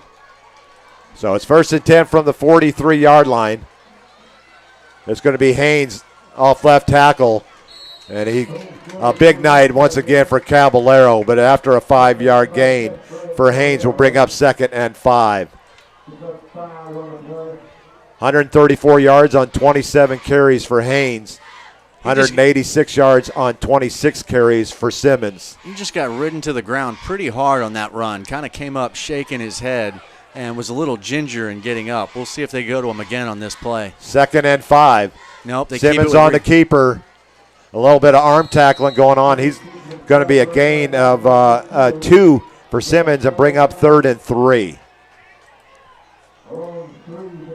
TJ Haynes still doesn't look 100% after that run 2 plays ago. He's walking a little slow out there right now. 7:09 on the clock, 41-27, Navarre over Pace, and a wild one here tonight. Bob, we miss you.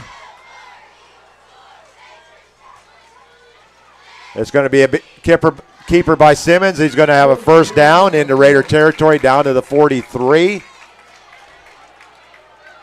It's going to be a gain of 6 and another Patriot first down.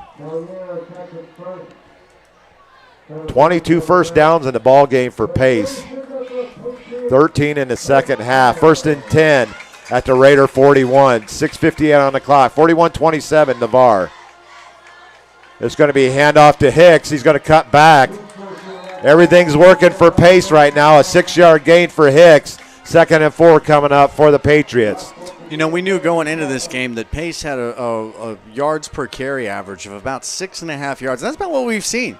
They've just been chewing up the yards, 6 yards at a time.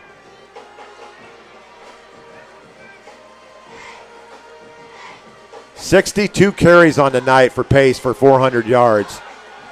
That's a lot of plays. And they're going to throw a little screen pass, but there's going to be a loss of 5 on a great coverage there by Devin Wright. A loss of 5 on the pass to Hicks. It's going to bring up 3rd and 10. Big defensive stand here right for the Raiders. Could kind of seal this one up, but don't go home yet. 5:58 on the clock. 3rd and 10 for the Patriots at the Raider 41. It's going to be Haynes off right tackle. He stays on his feet, but he gets pushed out of bounds after a 2-yard gain. He'll have a 4th and 8 coming up for the Patriots. Okay, Irish Bill, decision time. You are on your opponent's 38-yard line. I think even with a spectacular kicker, this is probably just outside of his range. It would be a 56-yard field goal right now. So, but you're going for this, right? But you need 2 touchdowns. You're down 14. You got to go. You got to go for it. No choice. 4th and 8 for the Patriots at the Raider 38. Simmons back to pass. He catches it but drops it, and the Raiders take over on downs. Troy Percival on the coverage. Great coverage by Percival. Derek Percival, forgive me. Troy Percival's the pitcher. I keep making that that's mistake. Right for the Angels. I keep making that mistake a few times tonight. Derek, I apologize. 34-27, what a ball game over there in Niceville. Niceville rallies back to tie it to send it to overtime and wins in overtime against a 1-5 Gadsden County team. Mm-hmm. So it just tells you when you keep teams in the ball game, you never know how it's going to end up, Robbie.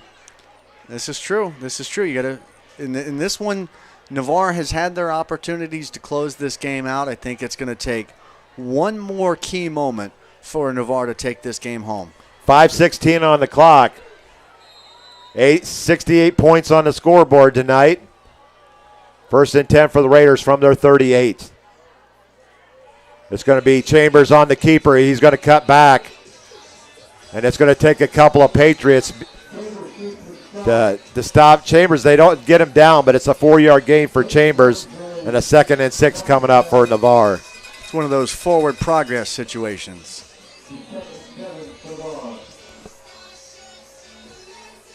So 10 of 16 passing for Chambers for 270 yards. He's also rushed 8 times for 115 yards. He's accounted for 4 of the Raider touchdowns. 3 through the air and 1 on the ground. 2nd and 6 for Navarre from their 41. Running as much play clock as possible here. Clock down to 4:30. 6 on the play clock. Going to hand it to DeCourt. Court's going to go off left tackle. He's going to get out to about the 44-yard line, give him 2 yards. That should put him over 100 yards as well at 101. So Raiders with 2 rushers over 100 and 2 receivers over 100. They're going to spot the ball at the 44. It's going to bring up 3rd and a long 4. Call it a short 5 for Navarre from their 44-yard line with 3:53 and counting here in the 4th. 41-27, Navarre out on top. They're going to run the play clock down as much as they can. It's down to 9, 8, 7. Snaps the ball on 4. It's going to be Chambers on the keeper. And he's going to get back to the line of scrimmage. I wouldn't be surprised that we see a pace timeout coming up here. You know, one of the things I did like that Chambers did in the last couple of plays is while he is waiting for the play clock to wind down, he's got his team lined up at the line of scrimmage just holding. He doesn't waste that time. Have you noticed he tries a few hard counts? His team knows that he's not snapping the ball before it gets to that 5-second mark. But that doesn't mean you don't just try a few hard counts just to see if you can't get pace to jump over the line along the way.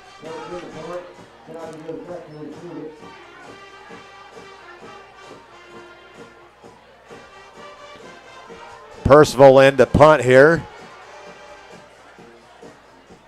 for the 5th time on the night. This will be from his 44. We get a good snap back here. We do. A high end over end punt. Another good punt from Percival. It's going to take a Raider bounce right into the hands of Kamal Rustam. And Pace will have 81 yards as the ball is spotted at the 19. Another one inside the 20 for Percival, his 3rd one on the night. 37 yards punt, an effective one inside the 20.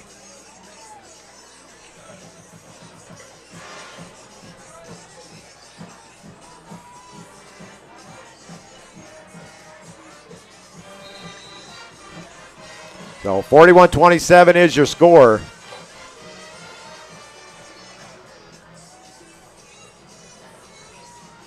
They're going to spot the ball at the 19. Simmons in the shotgun. Looking to pass. He's going to hit Haynes out of the backfield. Well, Haynes was actually lined wide out. And that's going to be a tackle there by Jaden Moon. It's going to be a 3-yard gain to Haynes on the pass completion. 2nd and 7 coming up for the Patriots.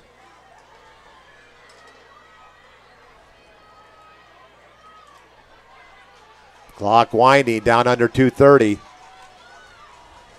It's going to be completed, but in the process of diving to secure it, he goes down at the 23.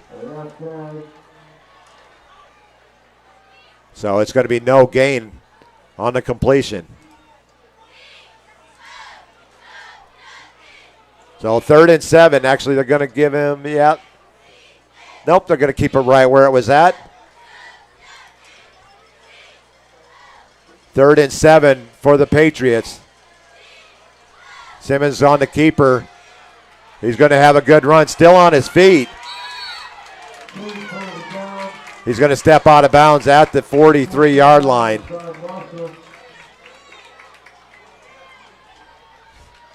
Terrence Marshall comes over and gives Reese gives Simmons a little pat on the head after that run. 20 yards, and he's over 200 yards on the night. 216 yards on 29 carries for Simmons. What a night for Simmons. And a 23rd first down of the night for Pace. 1st and 10 from their own 44. Simmons back to pass. He's got receivers, and it's almost intercepted by Wright. He knocks it down, bring up 2nd and 10. Clock now reads 1:43.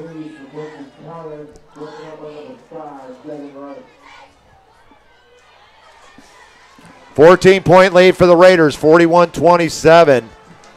But Pace has made it interesting as they've outscored the Raiders in the second half 20-8. 2nd and 10 coming up for the Patriots. And a wild one here tonight. Simmons back to pass. He's going to throw it downfield. Great catch. That is number 20. That is 80, Carson Wright. number 80. 80, excuse me, 80. That's Caius Hogg. I think Percival needs to be a little bit more aggressive on that, and instead of waiting on the pass to come down. 45, there's a lineman down back at the 41-yard line, which gives me time to actually figure out the length of the pass, because they were at the 45-yard line and down to they're going to spot the ball at the 17. So that's a 38-yard pass to number 80, Caius Hogg, who's actually listed as a sophomore linebacker, if that's correct on our roster sheet. If that's the right guy. If that is the right guy on our roster sheet, these have been incorrect before. So it's going to be a gain of 38. And another Patriot first down.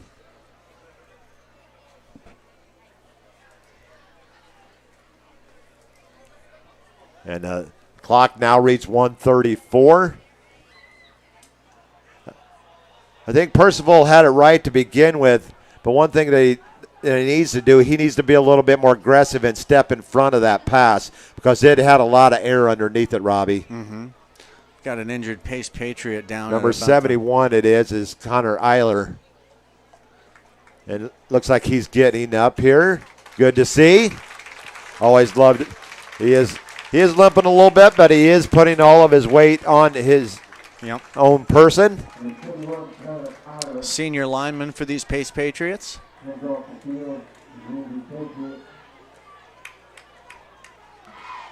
Well, Pace will have a first down at the Raiders' 17-yard line when we come back to play here. If they do get in the end zone, we definitely know that an onside kick will be coming up.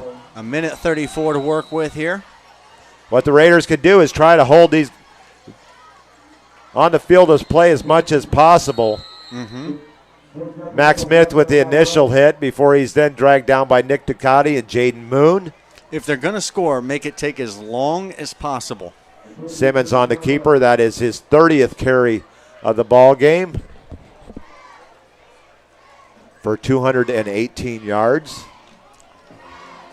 If you're Navarre, you can let them score here as long as you do it in 6 plays. Right.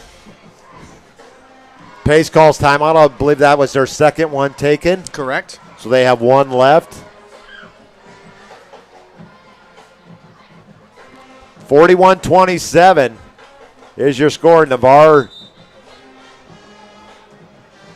let it get within 6, but then a miraculous 80-yard run by Kyle Chambers, breaking 3 or 4 tackles at near the line of scrimmage, then running down the sideline, the near sideline into the end zone. 2-point conversion, good. And that put the Raiders back up by 14. 2nd and 8 for the Patriots at the Raider 15. Simmons back to pass. He's feeling pressure. He's going to throw it into the end zone. That is caught. That is number 85. Tyre is going to. We didn't know who he was before this game started. A 15-yard pass, but there is no flag on the ground. So with 1:16 to go, Simmons finds Blakely Tyre. We didn't have him on our roster to start this game. He's become a household name by the end of this one. Kick coming up for Griffith. All right, we needed about 5 more plays before that happened for these. I think there is a penalty that came after the. They're going to take it on the kickoff. The back pylon has also been knocked over. Nobody's reset that yet. So lead has been cut to 41-33.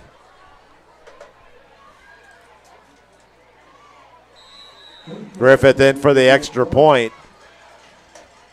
Perfect on the night. And he remains perfect. 41-34. Now, it doesn't look like to me that they enforced that on the extra point. Will that be enforced on the kickoff? That is correct. They went over and talked with Coach Walls on the sideline, and he chose to take it on the kickoff. So now what that does is that sets them back 15 yards, and the onside kick will be from the 25. instead of the 40. If you don't get it, would really put yourself in some damaging field position.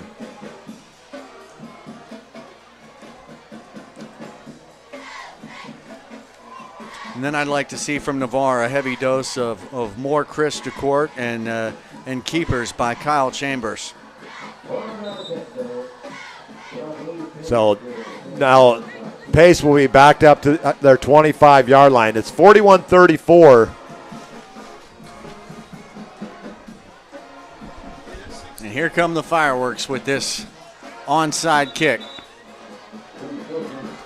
that we're expecting to come.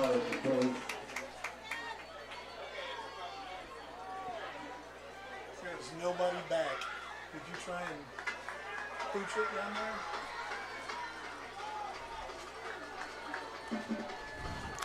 And would you try and kick it deep with nobody back? Especially as far as this young man can kick it. You know, they still have, Kyle Chambers sitting on the 40-yard line, and in a foot race, he's still got enough of a head start where he'd get to it first. They do go. Raiders recover the onside kick at the 35-yard line.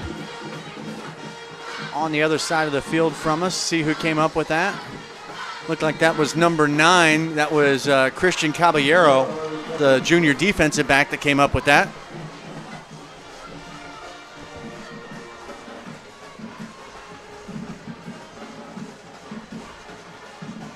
So the Raiders going to get the ball at the Pace 35-yard line. As onside kicks go, they felt that was rather inconsequential. It kind of took one bounce and hit Caballero right in the chest. He managed to gobble it up and fall on it, and that's kind of how that went. Well, the Raiders got something to work on going into the Niceville game, as they have given up 425 yards rushing tonight. Mm-hmm. And which is from what I understand, a heavy focus of Niceville's offense. So, they're going to see that as well. So 1st and 10 for the Raiders, and I believe Pace has one timeout left, so that the Raiders are going into victory formation. And Pace calls their last timeout with 1:12 to go. So the Raiders should be able to run out the clock after 2 more plays here of kneeling down by Kyle Chambers.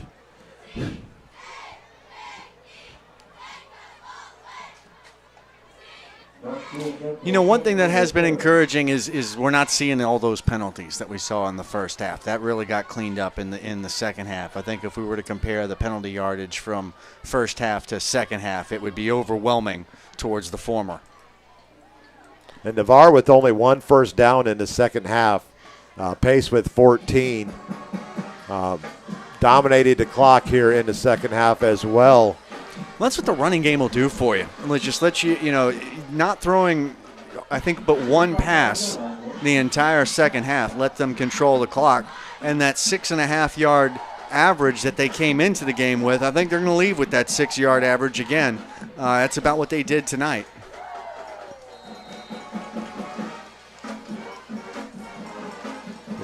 Chambers is going to kneel down. The clock rolls under 1 minute of play, depending on when they spot it. They have set the clock at 45, so the Raiders will have to run, I believe, 1 more play. About 23 seconds difference with the game clock. So this third down coming up. The Raiders, I'm going to hold off on that. Navarre goes in victory formation. Chambers kneels down with 32 seconds, and that will be your ball game, folks. Navarre will improve to 4-2 on this season. All importantly, they will move to 2-0 in district play with a game coming up against Niceville next Friday night from Niceville. The Raiders hold on in this one, 41-34. Wow. This one got good at the end. We thought at a certain point Navarre might even see a running clock in this game. At one point, this game was 33-7. 33-7. And they were kind of headed towards that running clock territory, but Pace certainly responded in the second half, outscoring these Raiders, and didn't give in. Certainly made an exciting game of this. So thank you to the Pace Patriots for that. Pace, we also learned, not without their stars. Nate Simmons, their quarterback. And TJ you're going to be a Haynes. part of something, that Robbie, as we help select our player, our Ian Lockwood player of the game. You know the story on Ian and everything. So our overall MVP player of the game gets to Ian Lockwood. Ian Lockwood, player of the game. We have an offensive player of the game, defensive and special teams player of the game. So, I mean, what a first half for Kyle Chambers. Ends up tonight with 10 of 16 for 270 yards and 3 touchdowns, and also 15 yards on the ground and a big 80-yard game-sealing touchdown. My nomination for Ian Lockwood player of the game. See, my problem here, and as we discussed earlier in the game, the multi-tools of him, is which one of these categories are we going to award to Derek Percival? Because he could be our special teams player of the game. He could be our defensive player of the game. Maybe not the offensive player of the game. There might be some better candidates for that, but he could win 2 out of 3 of these awards. Well, we got some other choices out there. We have 144 yards on 2 catches from Terrence Marshall, which were amazing. If this were a first half award, it would be Terrence Marshall. I would have liked to see some more going to him in the second half. We really didn't see him get utilized all that much. How about the first quarter for Chris DeCourt? I think he had 97 yards. 97 yards in the first quarter. But right now I'm leaning towards Chambers as our Ian Lockwood player of the game. And one thing I do is I don't decide on just one team.